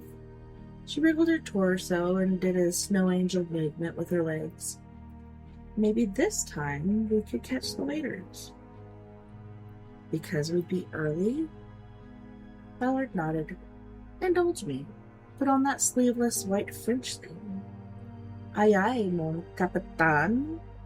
She sat up and scooted down the length of the table, pushing herself along on the raised vertical edges. These were of dark green marble, about an inch thick and 4 inches high, on both sides round metal drains. Abutted the inner side of the marble, at the end of the table, Sandrine swung her legs down and straightened her arms like a girl sitting on the edge of a diving board. I know why, too. Why I want you to wear that white thing? I love the way it looks on you. Why you don't want to have sex on this table? It's too narrow. You're thinking about what this table is for, right? And you don't want to combine sex with that? Only I think that's exactly why we should have sex here. Everything we do, remember, is done by mutual consent. Our golden rule. Golden spoil sport, she said. Golden shower of shit. See? Everything's different already. Sandrine levered herself off the edge of the table and faced him like a strict schoolmistress who happened momentarily to be naked. I'm all you've got, and sometimes even I don't understand you. That makes two of us. She wheeled around and padded into the bedroom, displaying her plush little bottom and sacral dimples with an absolute confidence Ballard could not but admire. Although Sandrine and Ballard burst in utter defiance of a direct order into the dining room a full 9 minutes ahead of schedule, the unseen minions had already done their work and disappeared. On the gleaming rosewood table, 2 formal place settings had been laid. The plates topped with elaborately chased silver covers. Fresh irises, brushed blue and yellow, filled a tall, sparkling crystal vase. I swear, they must have a greenhouse in this yacht, Ballard said. Naked men with muddy hair row the flowers out in the middle of the night. I don't even think irises grow in the Amazon basin. Little guys who speak bird language can probably grow anything they like. That's only one tribe, the pariah. And all those bird sounds are actual words. It's a human language. Ballard walked around the table and took the seat he had claimed as his. He lifted the intricate silver cover. Now, what is that? He looked across at Sandrine, who was prodding at the contents of her bowl with a fork. Looks like a cut-up sausage. At least I hope it's a sausage, and something like broccoli and a lot of orangey, yellowy goo. He raised a fork and licked the tines. Tastes pretty good, actually, but for a moment she appeared to be lost in time's great forest. I know this doesn't make sense, but if we ever did this before, exactly this, with you sitting over there and me here in the same room, well, wasn't the food even better? I mean, a lot better? I can't say anything about that, Ballard said. I really can't. There's just this vague... The vagueness disturbed him far more than seemed quite rational. Let's drop that subject and talk about bird language. Yes, let's. And the wine. He picked up the bottle. Yet again, a very nice Bordeaux, Ballard said, and poured for both of them. However, what you've been hearing are real birds, not the pariah. But they're talking, not just chirping. There's a difference. These guys are saying things to each other.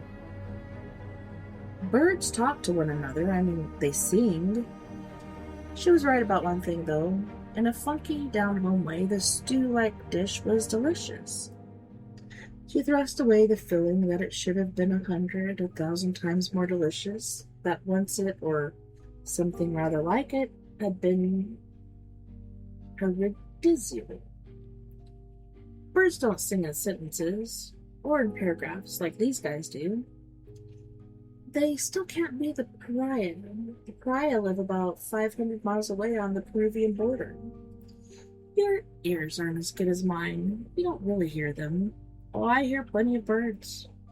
They're all over the place. Only, we're not talking about birds, Sandrine said. 1982. On the last day of November, Sandrine Moy, who was 25, constitutionally ill-tempered and startlingly good-looking, wide eyes, long mouth, black widow's peak, columnar legs. Formerly of Princeton and Clare College, Cambridge glanced over her shoulder and said, "Please tell me you're kidding. I just showered. I put on this nice white frock you bought me in Paris and I'm hungry." Relenting a bit, she let a playful smile warm her face for nearly a second. "Besides that, I want to catch sight of our invisible servants." "I'm hungry too." "Not for food, unfortunately." She spun from the porthole in its ugly view, a mile of brown rolling river and low muddy banks where squat, sullen natives tended to melt back into the bushes when the sweet delight went by, to indicate the evidence of Ballard's arousal, which stood up, darker than the rest of them, as straight as a flagpole. "Let's have sex on this table. It's a lot more comfortable than it looks." "Kind of defeats the fucking purpose, wouldn't you say? Comfort's hardly the point." "Might as well be as comfy as we can, I say."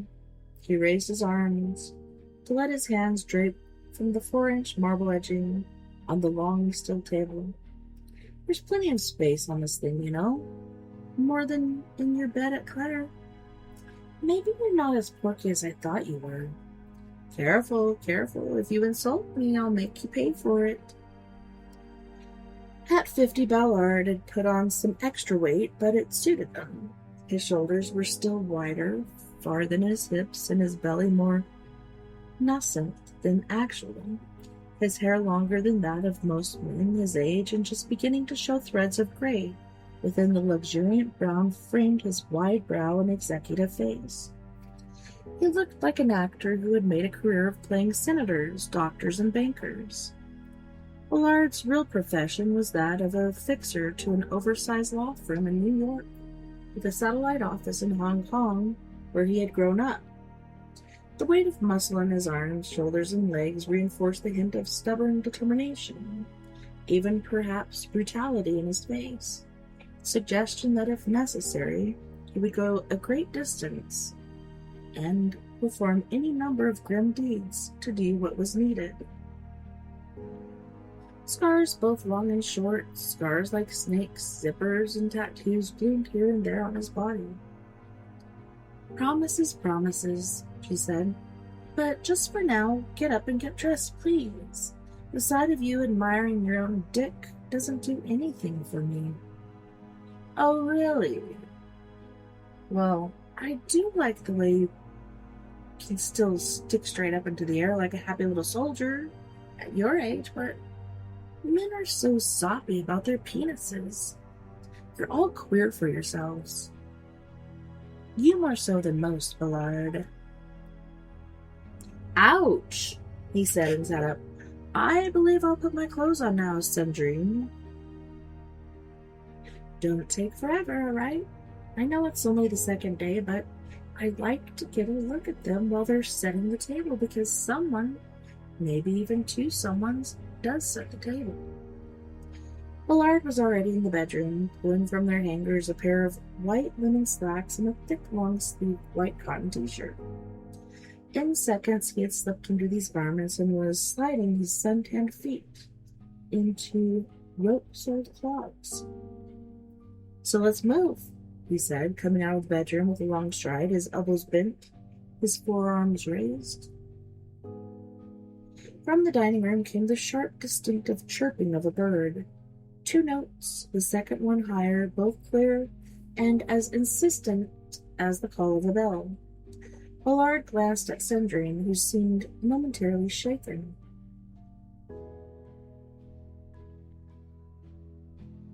I'm not going in there if one of those awful jungle birds got in. They have to get rid of it. We're paying them, aren't we? You have no idea, Ballard said. He grabbed her arm and pulled her along with him. But that's no bird. It's them. The waiters. The staff. Sandrine's elegant face shone with both disbelief and disgust. Those chirps and whistles are how they talk?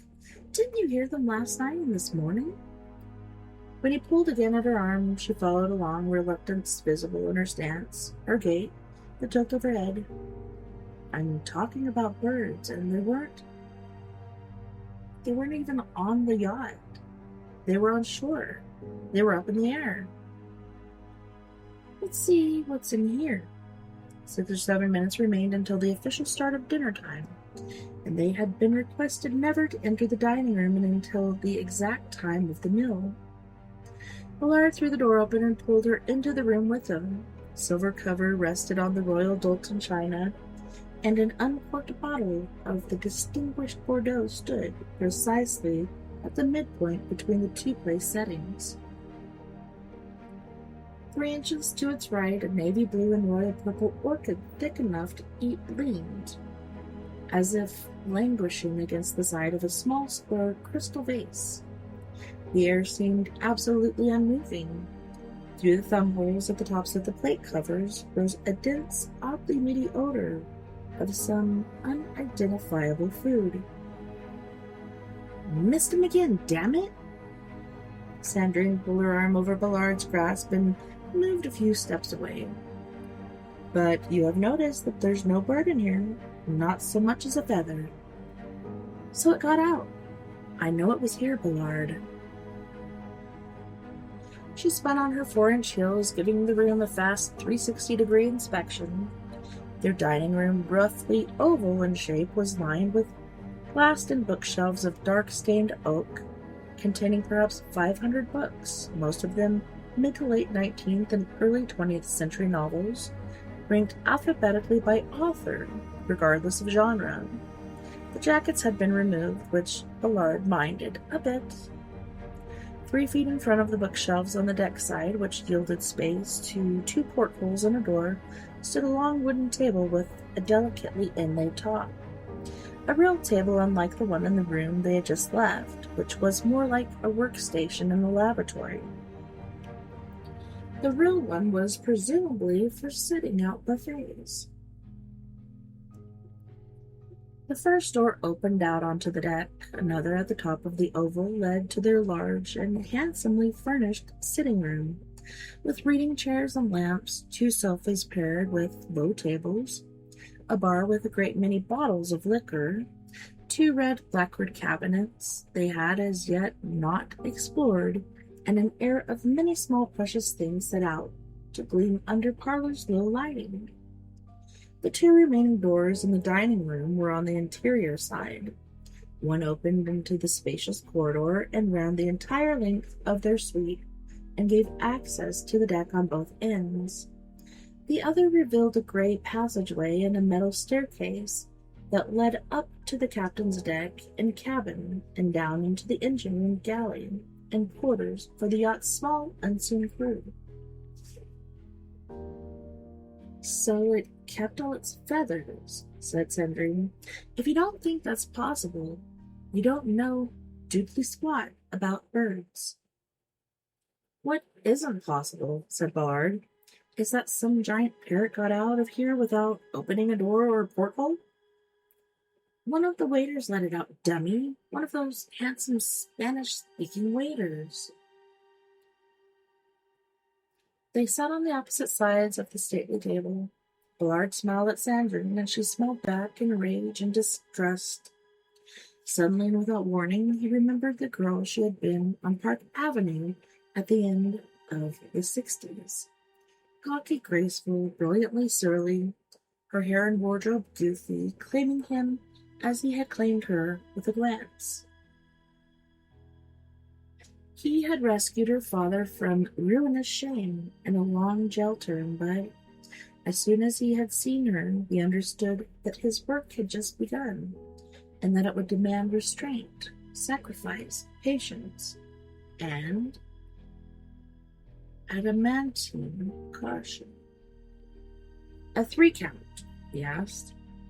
She nodded. 1, he said. 2, they put their thumbs into the round holes at the tops of the covers.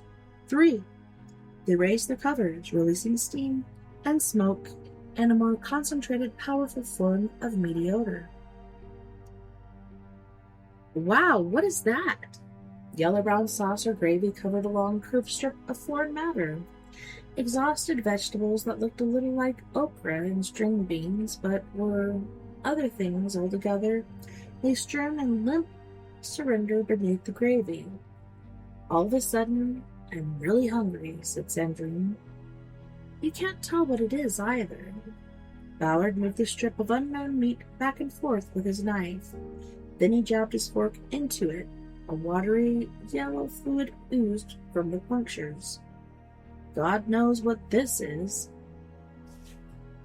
He pictured some big reptilian creature sliding down the riverbank into the meshes of the native net, then being hauled back up to be pierced with poison-tipped wooden spears. Chirping like birds, the diminutive men rioted in celebration around the corpse, which was now that of a hideous insect the size of a pony, its shell a poisonous green. I'm not even sure it's a mammal, he said. Might even be some organ. Anaconda liver? Crocodile lung? Tarantula heart? You first. Ballard sliced a tiny section from the curved meat before him. He half expected to see valves and tubes, but the slice was a dense light brown all the way through. Ballard inserted the morsel into his mouth, and his taste buds began to sing. My God, amazing! It's good? Oh, this is way beyond good. Ballard cut a larger piece off the bowl and quickly bit into it.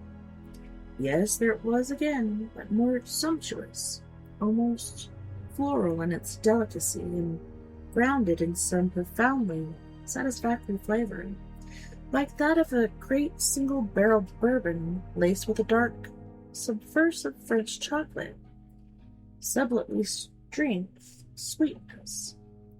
He watched Sandrine lift a section of the substance on her fork and slip it into her mouth. Her face went utterly still. Her eyes narrowed. With luxuriant slowness, she began to chew. After perhaps a second, Sandrine closed her eyes. Eventually, she swallowed. Oh, yes, she said. My, yes. Why can't we eat like this at home? Whatever kind of animal this is, it's probably unknown everywhere but here. People like J. Paul Getty might get to eat it once a year, at some secret location. I don't care what it is, I'm just extraordinarily happy that we get to have it today. It's even a little bit sweet, isn't it? A short time later, Sandrine said, Amazing! Even these horrible-looking vegetables spill out amazing flavors. If I could eat like this every day, I'd be perfectly happy to live in a hut, walk around barefoot, bathe in the Amazon, and wash my rags on the rocks. I know exactly what you mean, said Ballard. It's like a drug. Maybe it is a drug. Do the natives really eat this way? Whatever this animal was before they serve it to us, they have to hunt it down and kill it. Wouldn't they keep half of it for themselves? Be a temptation, Ballard said. Maybe they lick our plates too. Tell me the truth now, Ballard, if you know it, okay? Chewing, he looked up into her eyes. Some of the bliss faded from his face. Sure, ask away. Did we ever eat this stuff before? Ballard did not answer. He sliced a quarter-sized piece off the meat and began to chew, his eyes on his plate. I know I'm not supposed to ask. He kept chewing and chewing until he swallowed. He sipped his wine. No, isn't that strange? How we know we're not supposed to do certain things? Like see the waiters, or the maids, or the captain? Especially the captain, I think. Let's not talk anymore. Let's just eat for a little while. Sandrine and Ballard returned to their plates and glasses, and for a time made no noise other than soft moans of satisfaction.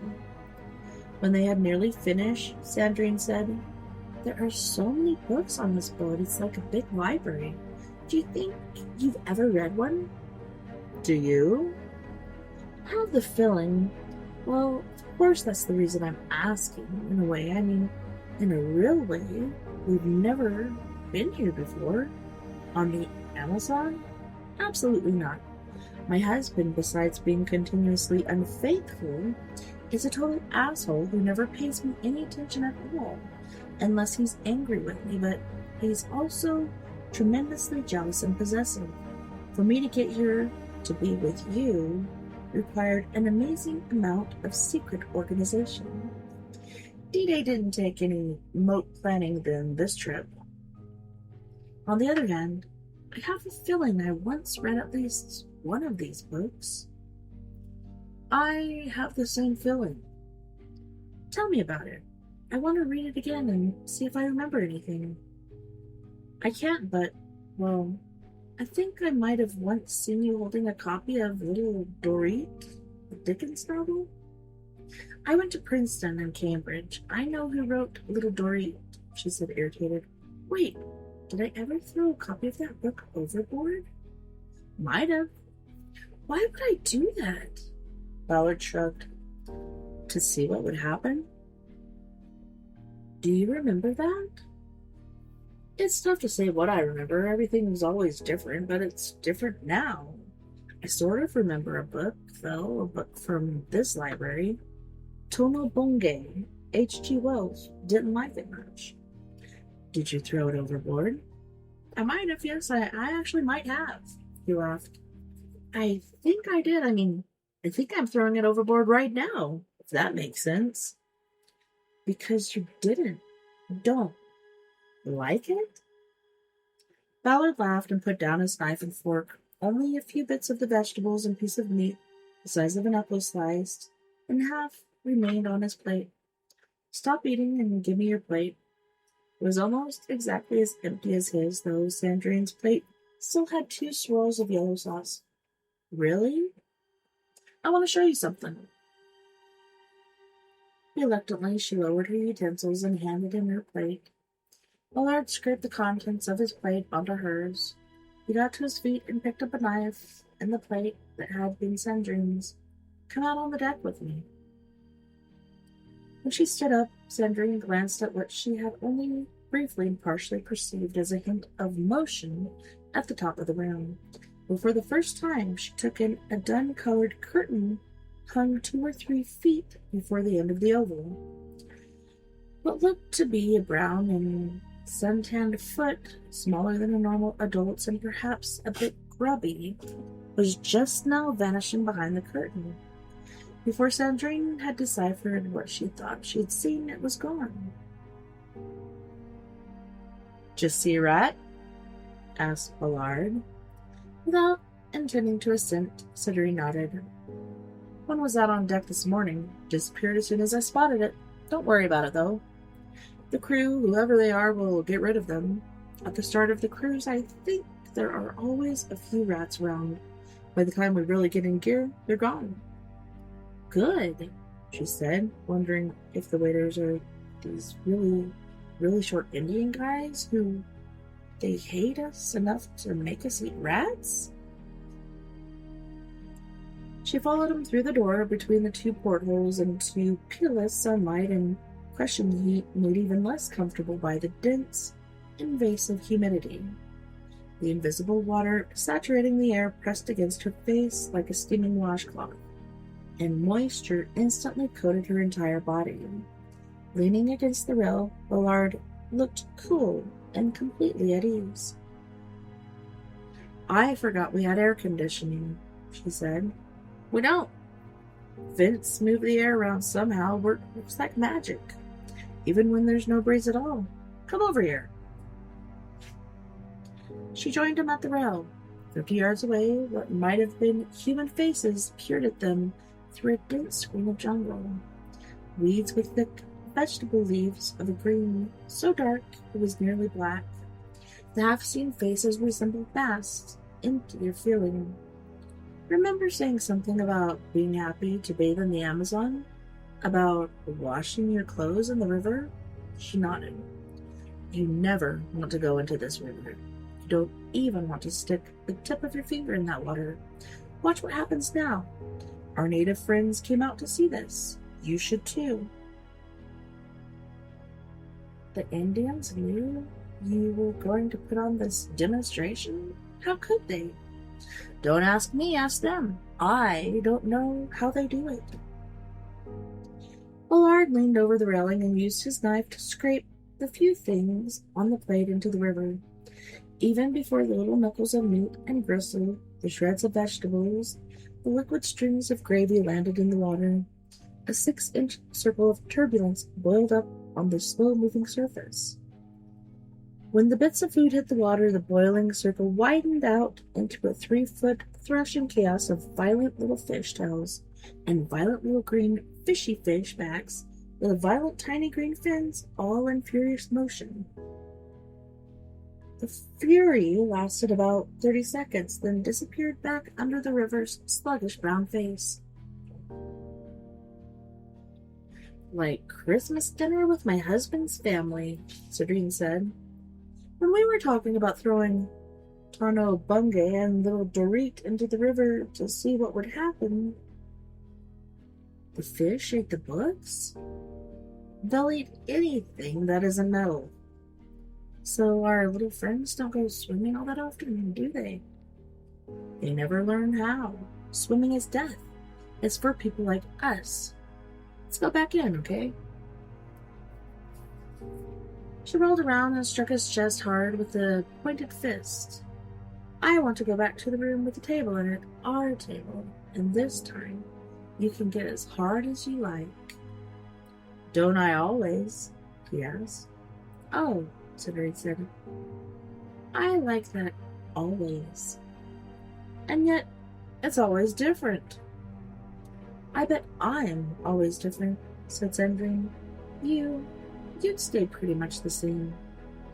I'm not as boring as all that, you know, Willard said, and went on over the course of the long afternoon and sultry evening to prove it.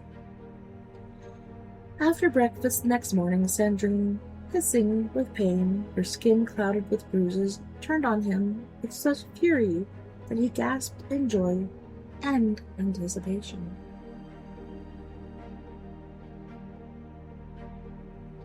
"1976.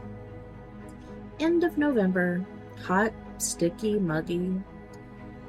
A vegetal stink in the air. Motionless tribesmen 4 feet tall stared out from the overgrown bank over 20 yards of torpid river.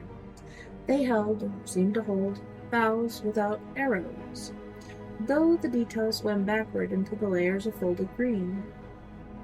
Look at those little savages, said Sandrine Moy, 19 years old and already contemplating marriage to handsome, absurdly wealthy Antonio Bourbon, who had proposed to her after a chaotic Christmas dinner at his family's Volga pile in Greenwich, Connecticut.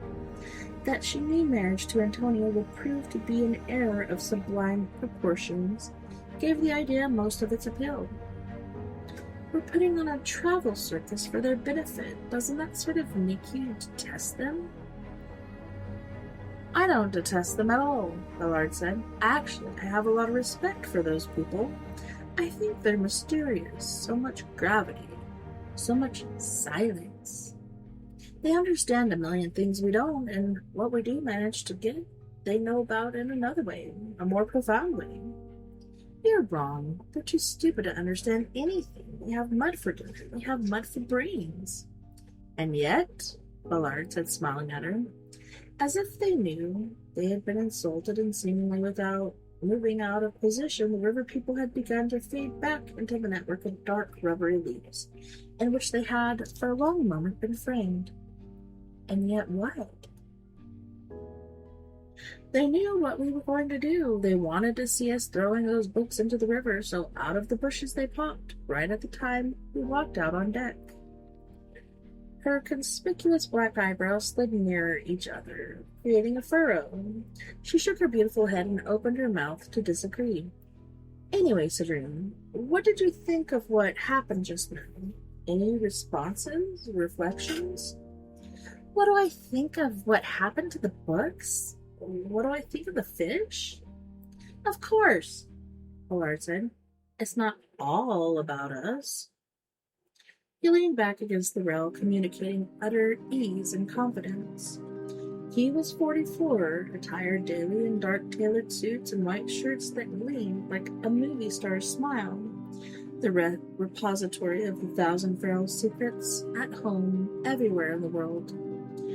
The possessor of an understanding it would take him a lifetime to absorb. Cedrine often seemed to him the center of his life. He knew exactly what she was going to say.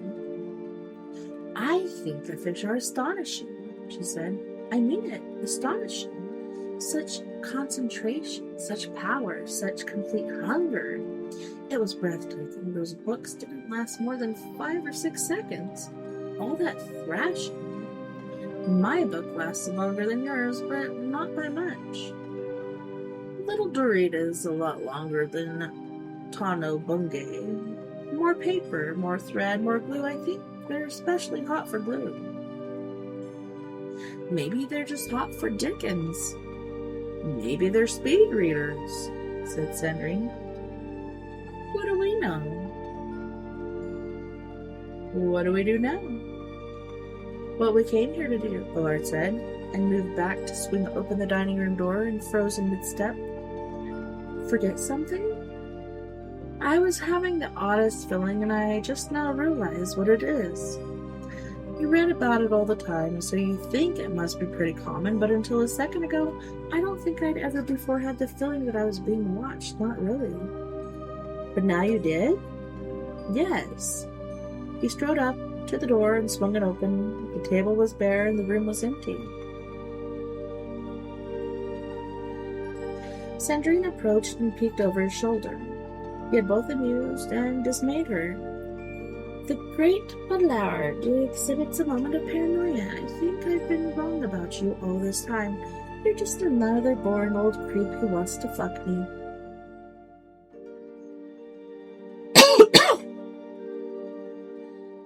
I'd admit to being a lot of things, but paranoid isn't one of them. He gestured her back through the door. That Cedrine obeyed him.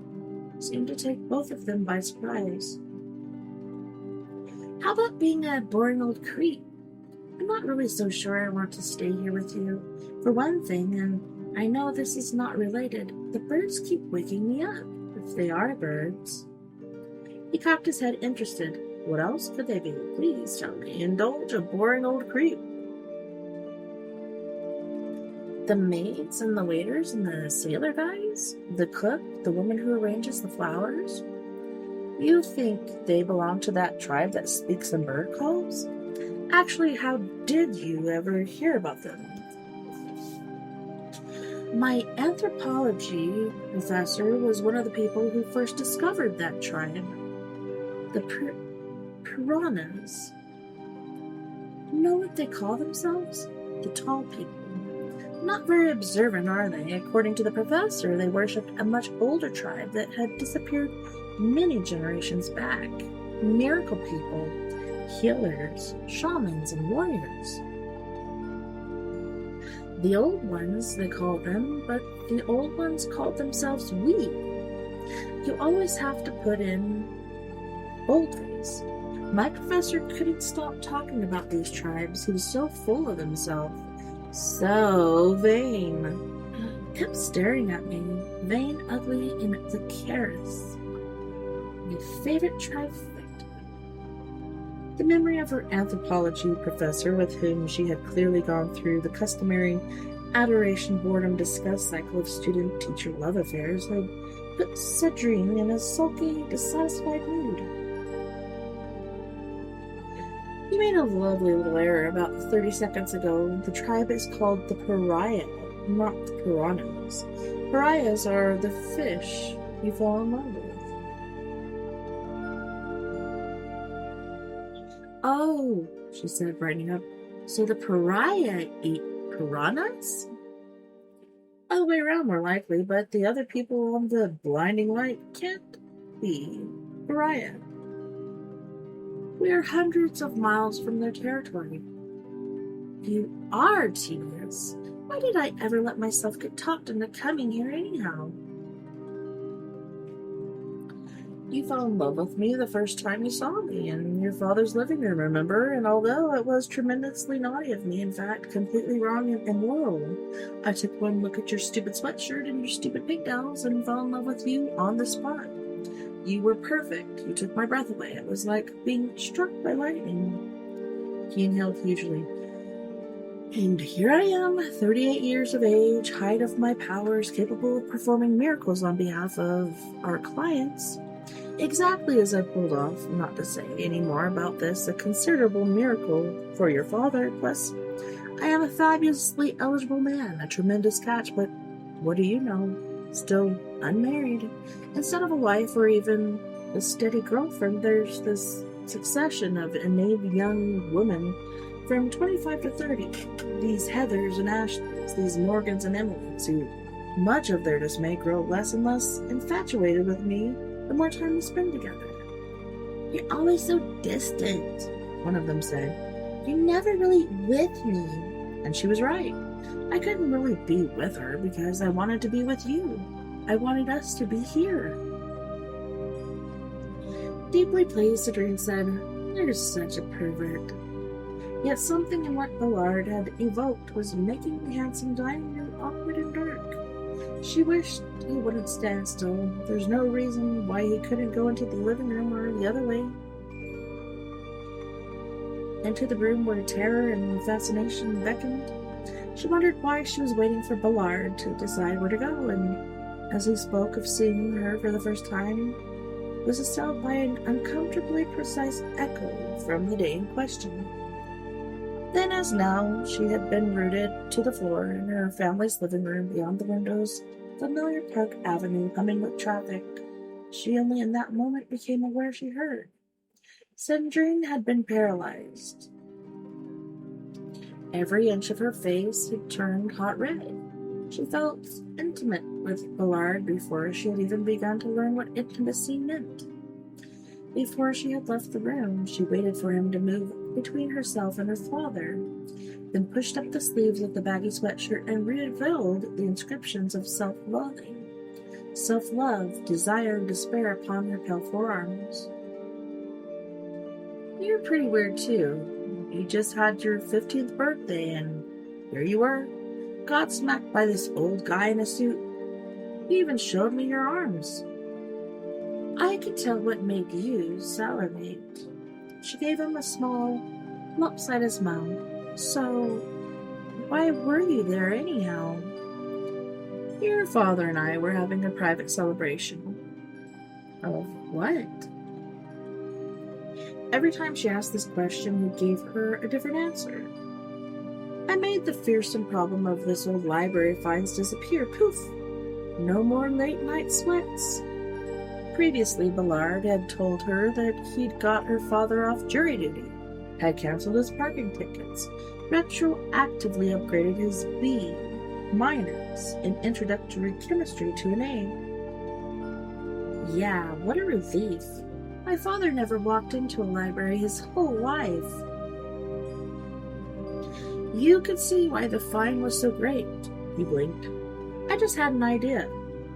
Ballard wished her to cease wondering, to the extent this was possible, about the service he had rendered for her father. How would you like to take a peek at the galley? Forbidden fruit, all that kind of thing, aren't you curious? You're suggesting we go down those stairs? Wasn't not doing that one of our most sacred rules? I believe we were given those rules in order to make sure we broke them. Sandrine considered this proposition for a moment, then nodded her head. That's my girl, he thought. You may be completely perverted, Willard, but you're pretty smart. A discordant possibility occurred to her. What if we catch sight of our extremely discreet servants? Then we know for good and all if they're little tribesmen who chirp like bobolinks or handsome South American yacht bums, but that won't happen. They may, in fact, they undoubtedly do see us, but we'll never catch sight of them, no matter how brilliantly we try to outwit them. You think they watch us? I'm sure that's one of their main jobs. Even when we're in bed, even when we... You know. Especially me, Willard said. What do we think about that, Willard? Do we love the whole idea, or does it make us sick? You first. Neither one. We can't do anything about it, so we might as well forget it. I think being able to watch us is one of the ways they're paid. These tribes don't have much use for money, and because they're always there, they can step in and help us when we need it at the end. So it's like love? Said Sandrine. Tough love. There at the finish, let's go over and try the staircase. Hold on. When we were out on the deck, you told me that you felt you were being watched and that it was the first time you'd ever had that feeling.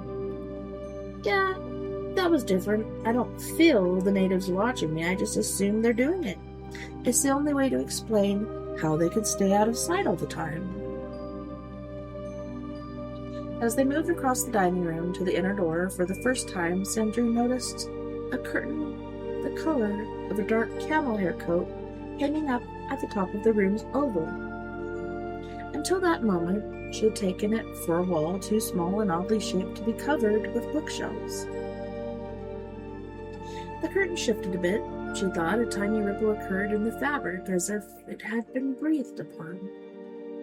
There's one of them now, she thought. I bet they have their own doors and their own staircases. For a moment she was disturbed by a vision of the yacht honeycombed with narrow passages and runways down which beetled small redwood figures with matted black hair and faces like dull, heavy masks. Now and then the little figures paused to peer through the chinks in the walls.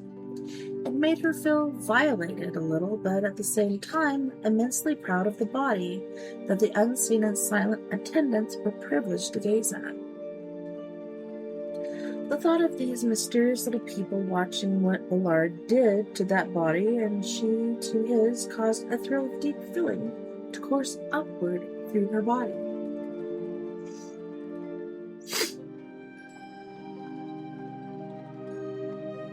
Stop daydreaming, Sandrine, and get over here.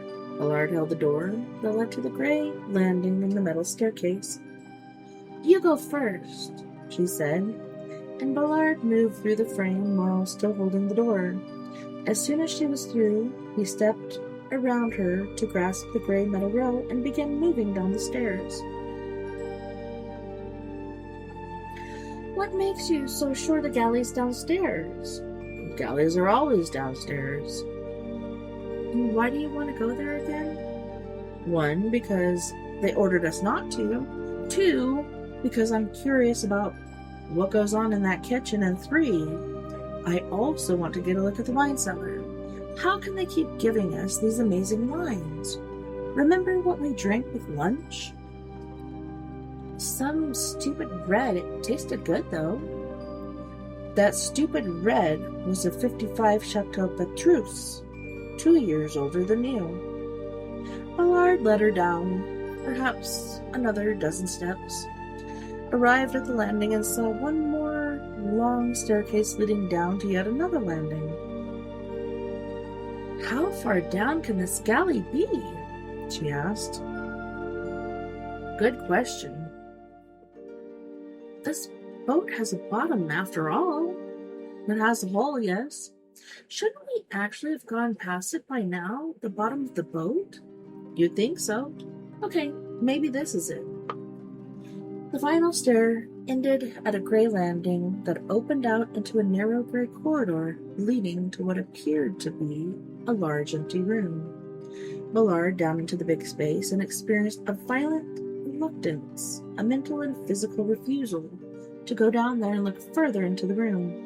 It was prohibited by an actual taboo. That room was not for him. It was none of his business, period. Chilled, he turned from the corridor and at last saw what was directly before him. What had appeared to be a high gray wall was divided in the middle and bore two brass panels at roughly chest height. The wall was a doorway. "What do you want to do?" Sandrine asked. Ballard placed a hand on one of the panels and pushed. The door swung open.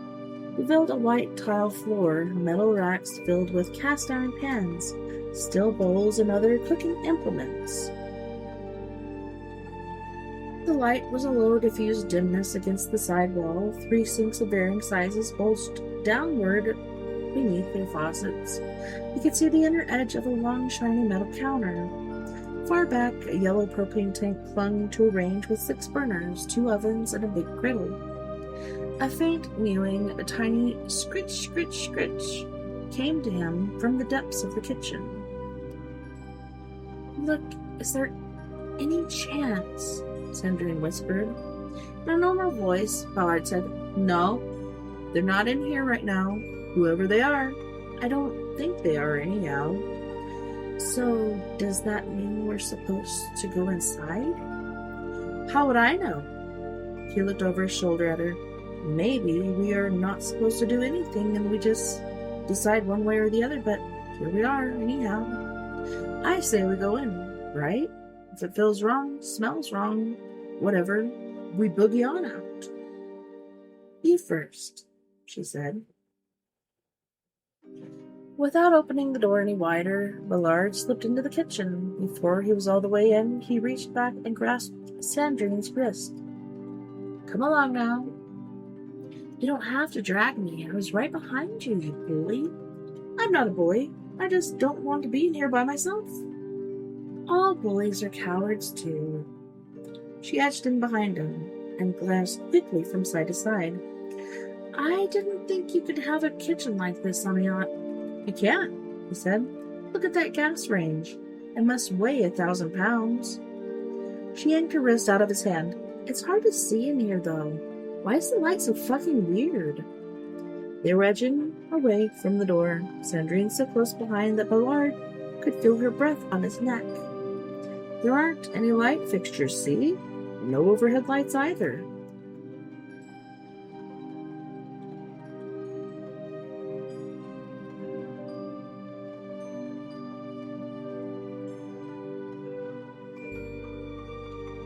He looked up and saw, far above, only a dim white-gray ceiling that stretched away a great distance on either side, impossibly. The galley seemed much wider than the blinding light itself. "I don't like this," he said. "Me neither." "We're really not supposed to be here," he said, thinking of that other vast room down at the end of the corridor, and said to himself, "That's what they call the engine room. We absolutely can't even glance that way again. Can't. The engines would be way too much for us." The mewing and scritching, which had momentarily fallen silent, started up again, and in the midst of what felt and tasted to him like panic, Ballard had a vision of a kitten trapped behind a piece of kitchen equipment. He stepped forward and leaned over to peer into the region beyond. The long counter and bedside, the enormous range, 2 funny striped cabins about 5 feet tall stood there side by side. "Do you hear a cat?" he asked. "If you think that's a cat," Sandrine said, a bit farther behind him than she had been at first. The cabinets were cages, and what he had seen as stripes were their bars. "Oh," Ballard said, and sounded as though he had been punched in the stomach. "Damn you." "You started to bleed through your suit jacket," Sandrine whispered. "We have to get out of here fast." Ballard scarcely heard her. In any case, if he were bleeding, it was of no consequence. They knew what to do about bleeding. Here, on the other hand, perhaps 60 feet away in this preposterous galley was a phenomenon he had never before witnessed. The first cage contained a thrashing beetle-like insect nearly too large for it. This gigantic insect was the source of the mewing and scratching. One of its mandibles rasped at a bar as the creature struggled to roll forward or back, producing noises of insect distress. Long, smeary wounds in the wide middle area between its scrabbling legs oozed a yellow ichor. Horrified, Ballard looked hastily into the second cage, which he had thought empty but for roll of blankets or towels or the like, and discovered that the blankets or towels were occupied by a small boy from one of the river tribes who was gazing at him through the bars. The boy's eyes looked hopeless and dead. Half of his shoulders seemed to have been sliced away, and a long, thin strip of bone gleamed white against a great scoop of red. The arm, half extended through the bars, concluded in a dark, messy stump. The boy opened his mouth and released, almost too softly to be heard, a single, high-pitched musical note. Pure, accurate, well-defined, clearly a word charged with some deep emotion. The note hung in the air for a brief moment, underwent a briefer half-life, and was gone.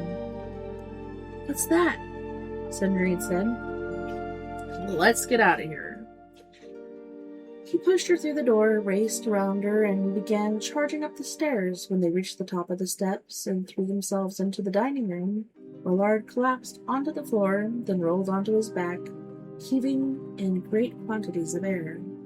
His chest rose and fell, and with every exhalation he moaned. A portion of his left side, pulsing with pain, felt warm and wet.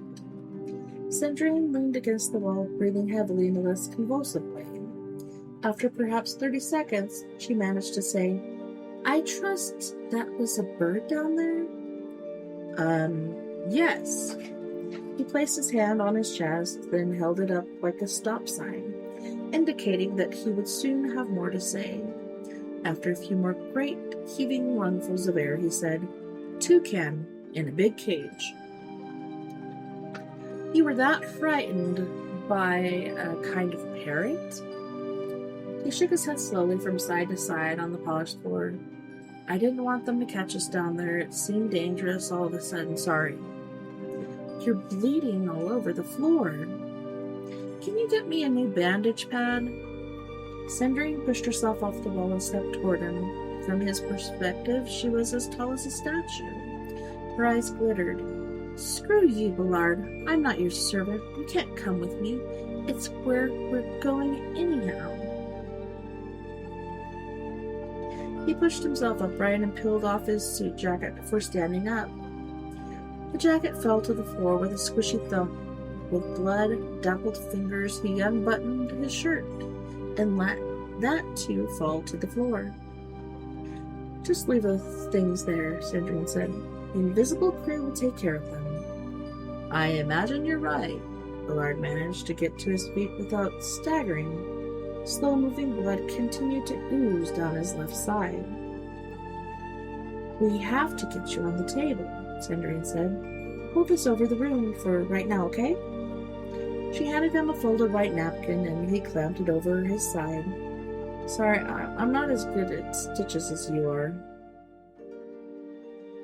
"I'll be fine," Ballard said, and began moving a bit haltingly toward the next room.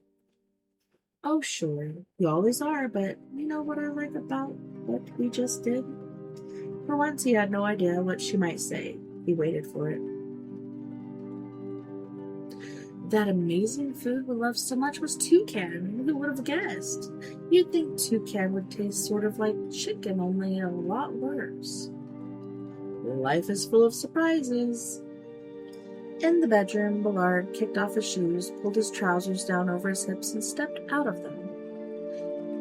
"You can leave your socks on," said Cendrine, "but let's get your undies off, all right?" "I need your help." Cendrine grasped the waistband of his boxers and pulled them down, but they snagged on his penis.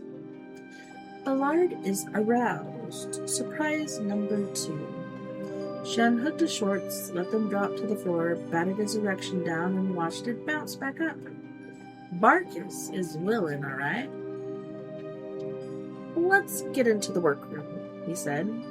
Aye, aye, mon capitan. Sandrine closed her hand on his erection and said, Want to go there on deck? Give the natives a look at your magnificent manliness? Shall we increase the index of penis envy among the river tribes by a really big factor? Let's just get in there, okay? She pulled him into the workroom and only then released his erection. A wheeled aluminum tray had been rolled up beside the work table. Sometimes it was not given to them, and they were forced to do their work with their hands and whatever implements they had brought with them. Today, next the array of knives of many kinds and sizes, cleavers, wrenches, and hammers lay a pack of surgical thread and a stainless steel needle, still warm from the autoclave. Allard sat down on the work table, pushed himself along until his heels had cleared the edge, and lay back. Sandrine threaded the needle and, bending over to get close to the wound, began to do her patient stitching.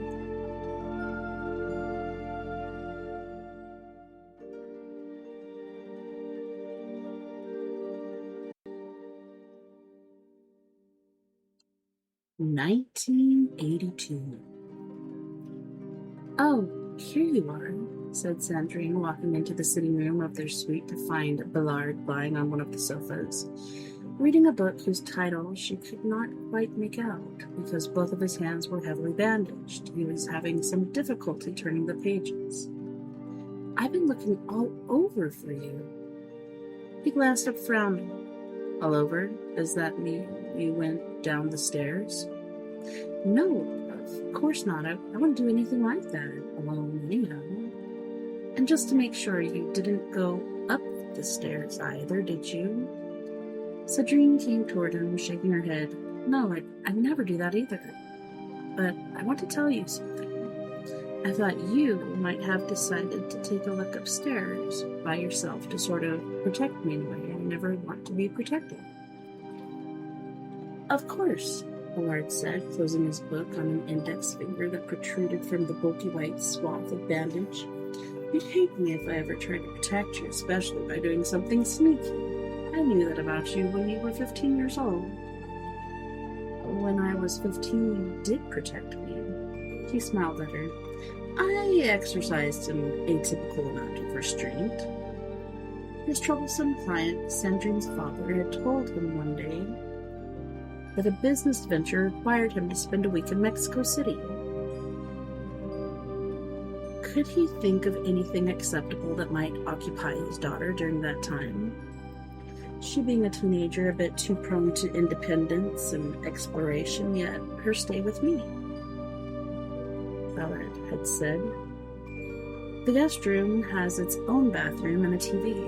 I'll take her out to theaters at night and to the Met and MoMA during the day when I'm not doing my job. When I am doing my job, she can bat around the city by herself the way she does now." "Extraordinary man you are," the client had said, "and allow me to reinforce that by letting you know that about a month ago my daughter just amazed me one morning by telling me that she liked you. You have no idea how goddamn fucking unusual that is. That she talked to me at all is staggering, and that she actually announced that she liked one of my friends is stupefying. So yes, please, thank you, take Sandrine home with you. Please do. Escort her hither and yon." When the time came, he drove a compliant Sandrine to the house in Heresy, where he explained that although he would not have sex with her until she was at least 18, there were many other ways they could express themselves, and although it would be years before they could be naked together, for the present they would each be able to be naked before the other. 15-year-old Sandrine, who had been expecting to use all her arts of bad temper, insult, duplicity, and evasiveness to escape ravishment by this actual pretty interesting old guy, responded to these conditions with avid interest. Allard announced another prohibition no less serious, but even more personal. "I can't cut myself anymore?" she asked. "Fuck you, Ballard. You loved it when I showed you my arm. Did my father put you up to this?" She began looking frantically for her bag, which Ballard's valet had already removed to the guest rooms. "Not at all. Your father would try to kill me if he knew what I was going to do to you and you to me when it's your turn. So, if I can't cut myself, what exactly happens instead?" "I cut you," Ballard said, "and I do it 1,000 times better than you ever did. I'll cut you so well no one ever be able to tell it happened unless they're right on top of you. You think I'll be satisfied with some wimpy little cuts no one can ever see? Fuck you all over again. Those cuts no one can see will be incredibly painful, and then I'll take the pain away so you can experience all over again." Sandrine found herself abruptly caught up by a rush of feelings that seemed to originate in a deep region located just below the ribcage. At least for the moment, this flood of unnameable emotions blotted out her endless grudges and frustrations. Also, the chronic bad temper they engendered. "And during this process, Sandrine, I will become deeply familiar, profoundly familiar with your body, so that when at last we are able to enjoy sex with each other, I will know how to give you the most amazing pleasure. I'll know every inch of you. I'll have your whole gorgeous map in my head, and you will do the same with me." Sandrine had astonished herself by agreeing to this program on the spot, even to abstain from sex until she turned 18. Denial, too, was a pain she could learn to savor. At that point, Ballard had taken her upstairs to her guest suite, and soon after down the hallway to what he called his workroom. "Oh my God," she said, taking it in. "I can't believe it. This is real, and you're real too."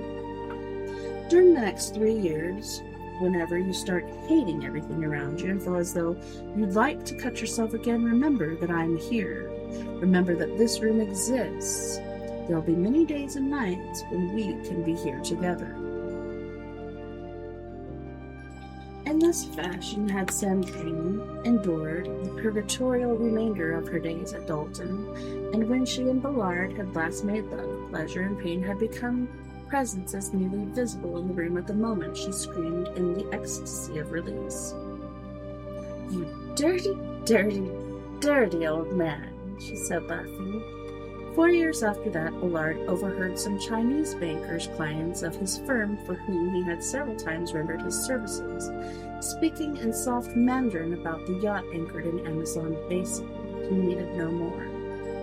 "I want to go off the boat for a couple of hours when we get to Manau," Sandrine said. "I feel like getting back in the world again, at least for a little while. This little private bubble of ours is completely cut off from everything else. Which is why it works and why we like it, I understand, but half the time I can't stand it either. I don't live the way you do, always flying off to interesting places to perform miracles. Try spending a rainy afternoon in Zurich holding some terminally anxious banker's hand. Not that it matters especially, but you don't mind, do you?" "Of course not. I need some recuperation time anyhow. This was a little severe." He held up one thickly bandaged hand. "Not that I'm complaining." "You'd better not." "I'll only complain if you stay out too late or spend too much of your father's money. What could I buy in Manau? And I'll make sure to be back before dinner. Have you noticed? The food on this weird boat is getting better and better every day." "I know, yes, but for now I seem to have lost my appetite," Ballard said. He had a quick mental vision of a metal cage from which something hideous was struggling to escape. It struck an oddly familiar note, as something half remembered, but Ballard was made so uncomfortable by the image of his head that he refused to look at it any longer. "Will they just know that I want to dock in Manau?" "Probably, but You could write them a note, leave it on the bed or on the dining room table. I have a pen in my bag, but where can I find some paper? I'd say look in that drawer. You'll probably find all the paper you might need. Sandrine went to the little table beside him, pulled open its one drawer, and found a single sheet of thick, cream-colored stationery, headed Sweet Delight, on Omas rollerball pin, which, nicer than the pilot she had liberated from their hotel in Rio, lay angled atop the sheet of stationery. In her formal, almost italic handwriting, Sandrine wrote, "Please dock at Manal. I would like to spend 2 or 3 hours ashore. Should I sign it?" Allard shrugged. "There's just the two of us. Initial it." She drew a graceful looping S under her note and went into the dining room, where she squared it off in the middle of the table. When she returned to the sitting room, she asked, "And now I just wait? Is that how it works? Just because I found a piece of paper and a pen, I'm supposed to trust this crazy system?" "You know as much as I do, Sandrine, but I'd say yes, just a little while, yes. That's how it works, and yes, you might as well trust it. There's no reason to be bitchy." "I have to stay and practice," she said, and lurched sideways as the yacht bumped against something hard and came to an abrupt halt. "See what I mean?" When he put the book down in his lap, Sandrine saw that it was Tongo Bungay. She felt a hot-wrapped flare of irritation that the book was not something like The Women's Room, which could teach him things he needed to know, and hadn't he already read Tongo Bungay? "Look outside, try to catch them tying us up and getting out the walkway thing." "Do you think we're in Manal already?" "I'm sure we are." "That's ridiculous. We scraped against a barge or something." "Nonetheless, we have to come to a complete halt." Sandrine strode briskly to the on-deck door, threw it open, gasped, and stepped outside. The yacht had already been tied up at a long yellow dock at which 2 yachts smaller than theirs rocked in a desultory brown tide. No crewmen were in sight. The dock led to a wide concrete apron across which men of European descent and a few natives pushed wheelbarrows and consulted clipboards and pulled on cigars while pointing out distant things to other men. It looked false and stagey, like the first scene in a bad musical about New Orleans. An avenue began in front of a row of warehouses, the first of which was painted with the slogans "Manau Amazona." The board walkway, while rope handrails had been set in place.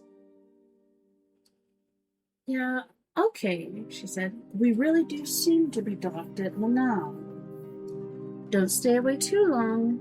"I'll stay as long as I like," she said.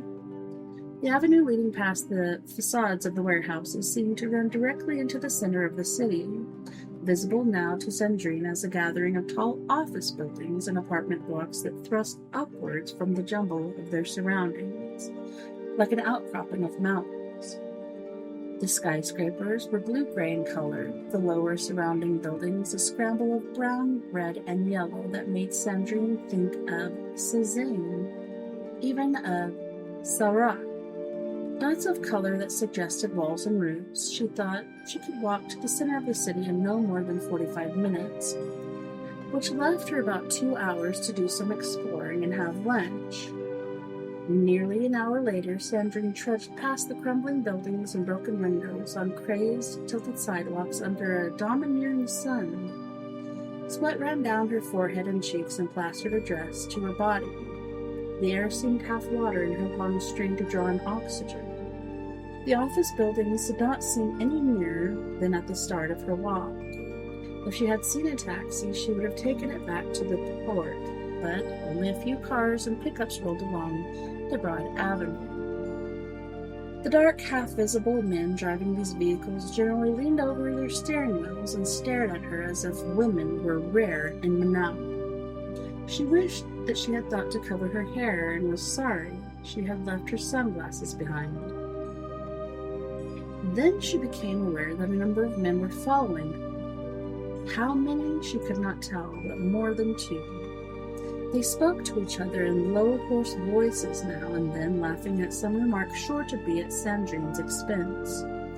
Although her feet had begun to hurt, she began moving more quickly. Behind her, the men kept pace with her, neither gaining nor falling back.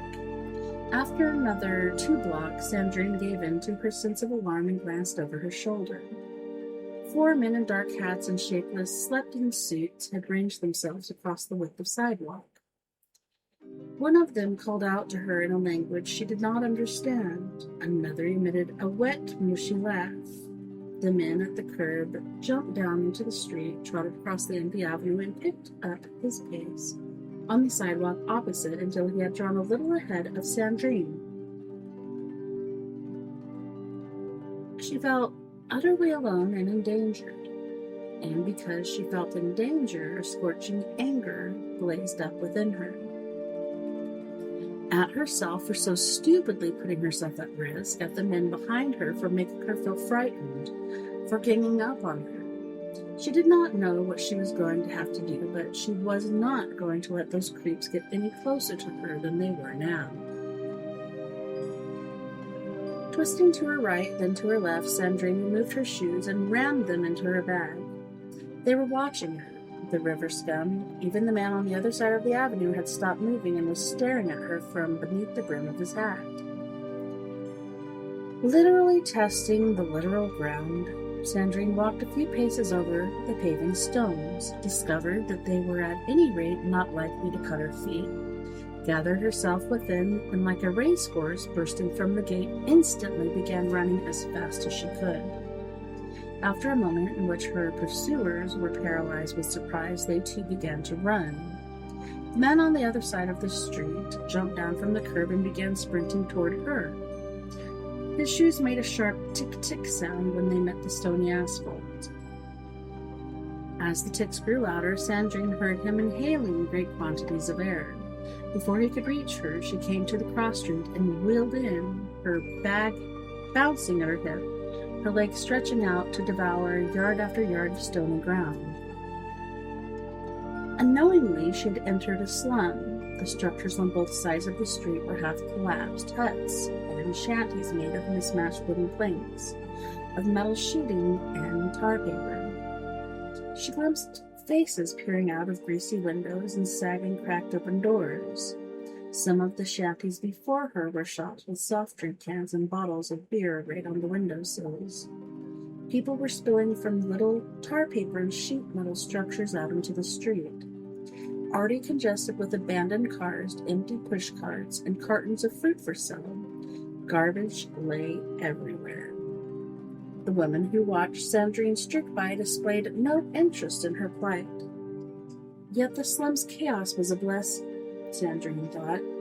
The deeper she went, the greater the number of tiny narrow streets sprouting off the one she had taken from the avenue. It was a feverish, crowded warren, a favela, the kind of place you would never escape had you the bad luck to have been born there.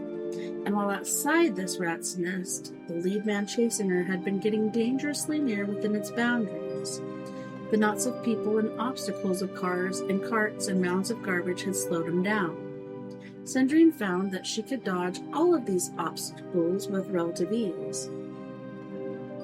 The next time she spun around a corner, feet skidding on a slick pad of rotting vegetables, she saw what looked to her like a miracle. An open door revealing a hunched old woman draped in black rags, beckoning her in. Sandrine bent her legs, called on her youth and strength, jumped off the ground, and sailed through the open door. The old woman only just got out of the way in time to avoid getting knocked down. She was giggling either at Sandrine's athleticism or because she had rescued her from the pursuing thugs. When Sandrine had cleared her doorway and was scrambling to avoid ramming into the wall, the old woman darted forward and slammed her door shut. Sandrine fell to her knees in a small room suddenly gone very dark. A slanting shaft of light split the murk and illuminated a rectangular space on the floor covered by a threadbare rug no longer of any identifiable color. Under the light, the rug seemed at once utterly worthless and extraordinarily beautiful. The old woman shuffled into the shaft of light and uttered an incomprehensible word that sounded neither Spanish nor Portuguese. 1,000 wayward wrinkles like knife cuts, scars, and stitches had been etched into her white, elongated face. Her nose had a prominent hook, and her eyes shone like dark stones at the bottom of a vast, clear stream. Then she laid an upright index finger against her sunken lips, with her other hand gestured toward the door. Excuse me. Sandrine listened. In seconds, multiple footsteps pounded past the old woman's little house. Leading the pack was tick, tick, tick. The footsteps clattered up the narrow street and disappeared into the ordinary clamor. Hunched over, almost parallel to the ground, the old woman mimed hysterical laughter. Sandrine mouthed, "Thank you, thank you," thinking that her intention would be clear if the words were not. Still mock laughing, her unknown savior shuffled closer, knitting and folding her long spotted hands. She had the ugliest hands Sandrine had ever seen. Knobby, arthritic fingers with filthy, ragged nails. She hoped the woman was not going to stroke her hair or pat her face. She would have let her do it, however nauseated she might feel. Instead, the old woman moved right past her, muttering what sounded like "Nuna, Nuna, Noon." Outside on the street, the ticking footsteps once again became audible. Someone began knocking hard on an adjacent door. Only half visible at the rear of the room, the old woman turned toward Sandrine and beckoned her forward with an urgent gesture of her bony hand. Sandrine moved toward her, uncertain of what was going on. In an urgent, raspy whisper, "Nuna, no." The old woman appeared to be bowing to the baffled Sandrine, whose sense of peril had begun again to boil up within her. A pane of greater darkness slid open behind the old woman, and Sandrine finally understood that her savior had merely bent herself more deeply to turn a doorknob. "No, no." Sandrine obeyed orders and leaned past her beckoning hostess. Almost instantly, instead of solid ground, her foot met a vacancy, and she nearly tumbled down what she finally understood to be a staircase. Only her sense of balance kept her upright. She was grateful. She still had all of her crucial toes. Behind her, the door slammed shut. A moment later, she heard the clicking of a lock.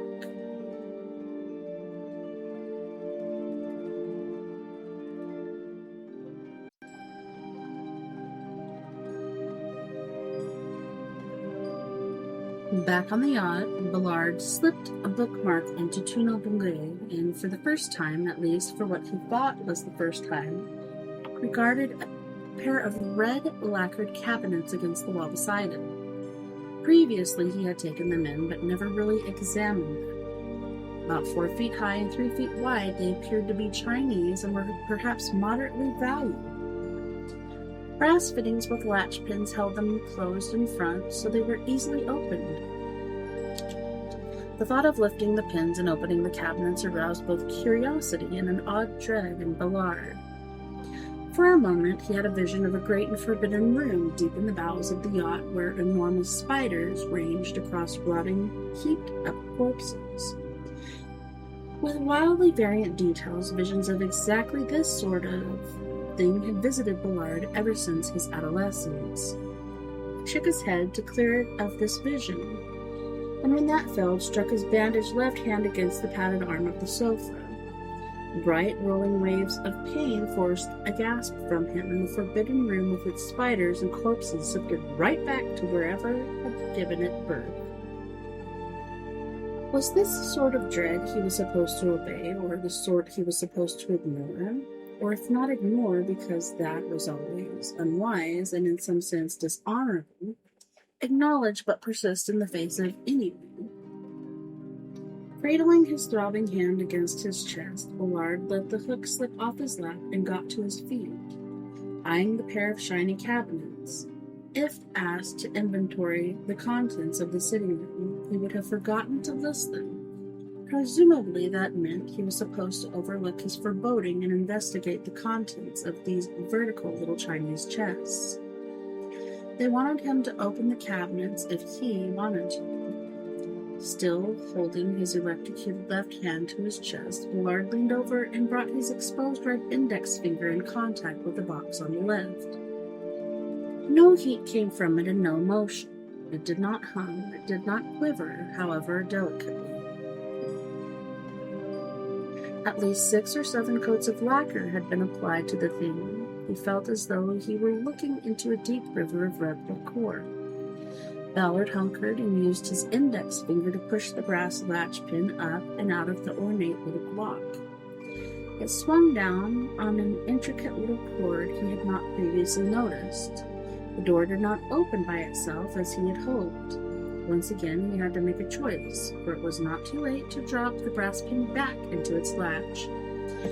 He could choose not to look. He could let the sweet delight keep its secrets, but as before, Ballard acknowledged the dread he was feeling, then dropped his hip to the floor, reached out, and flicked the door open with his fingernail. Arrayed on the cabinet's 3 shelves were what appeared to be photographs in neat stacks. Polaroids, he thought. He took the first stack of photos from the cabinet and looked down at the topmost one. What Ballard saw there had 2 contradictory effects on him. He became so lightheaded he feared he might faint, and he almost ejaculated into his trousers.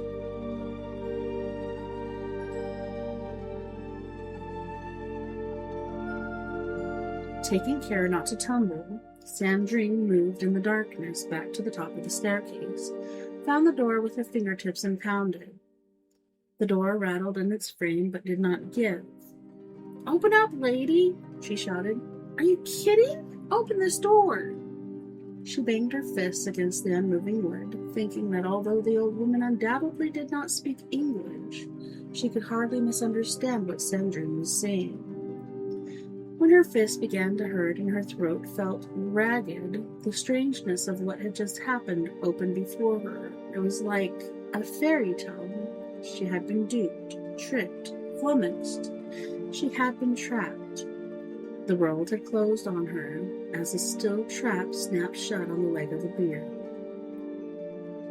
"Please," she yelled, knowing it was useless. She would not be able to beg her way out of this confinement. Here, the golden shower of shit did not apply. "Please let me out." A few more bangs of her fists, a few more shouted pleas to be set free, to be let go, released. She thought she heard her ancient captor chuckling to herself.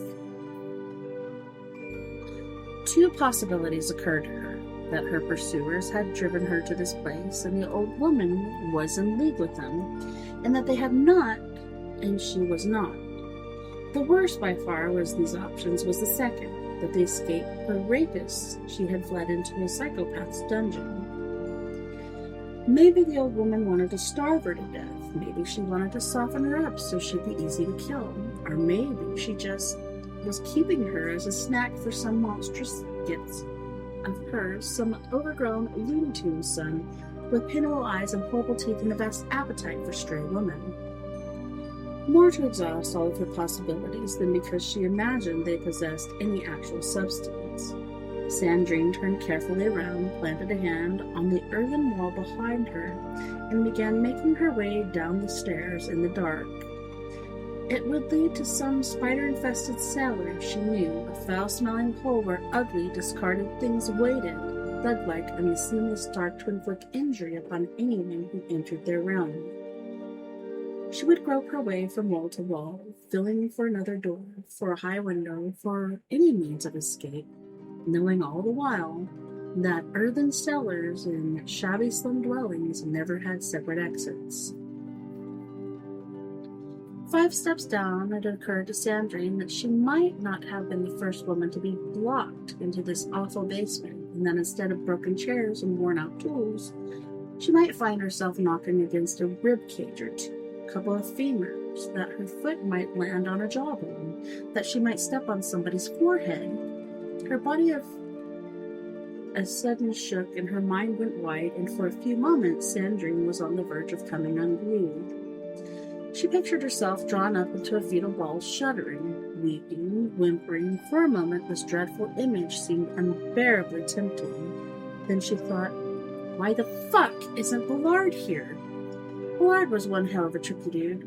He was full of little surprises. You could never really predict what he'd feel like doing, and he was a brilliant problem solver. That's what Ballard did for a living. He flew around the world, mopping up other people's messes.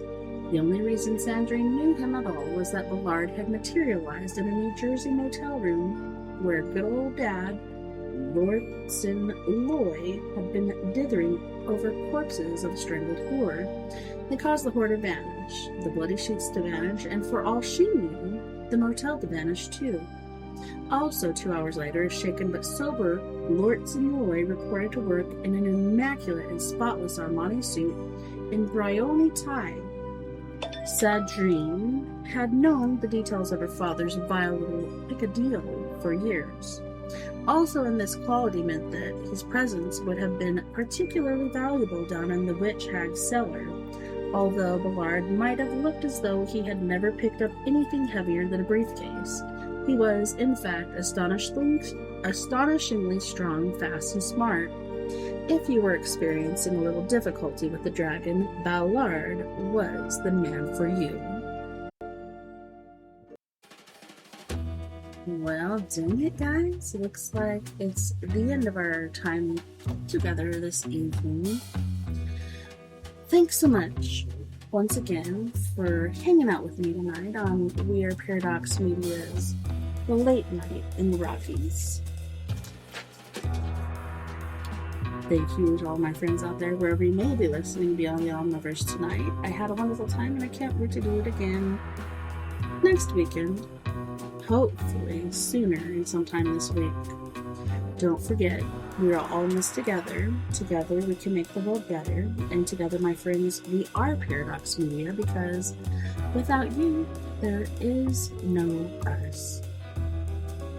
Please, if you have the means, ability, initiative, or if you just believe in what I'm doing here, just enjoy hanging out with me on the airwaves, please feel free to sling or fling some green my way, and it would be greatly appreciated and would really, really help me keep this mothership afloat and help us get into further dimensions as far as what we can really do with this show.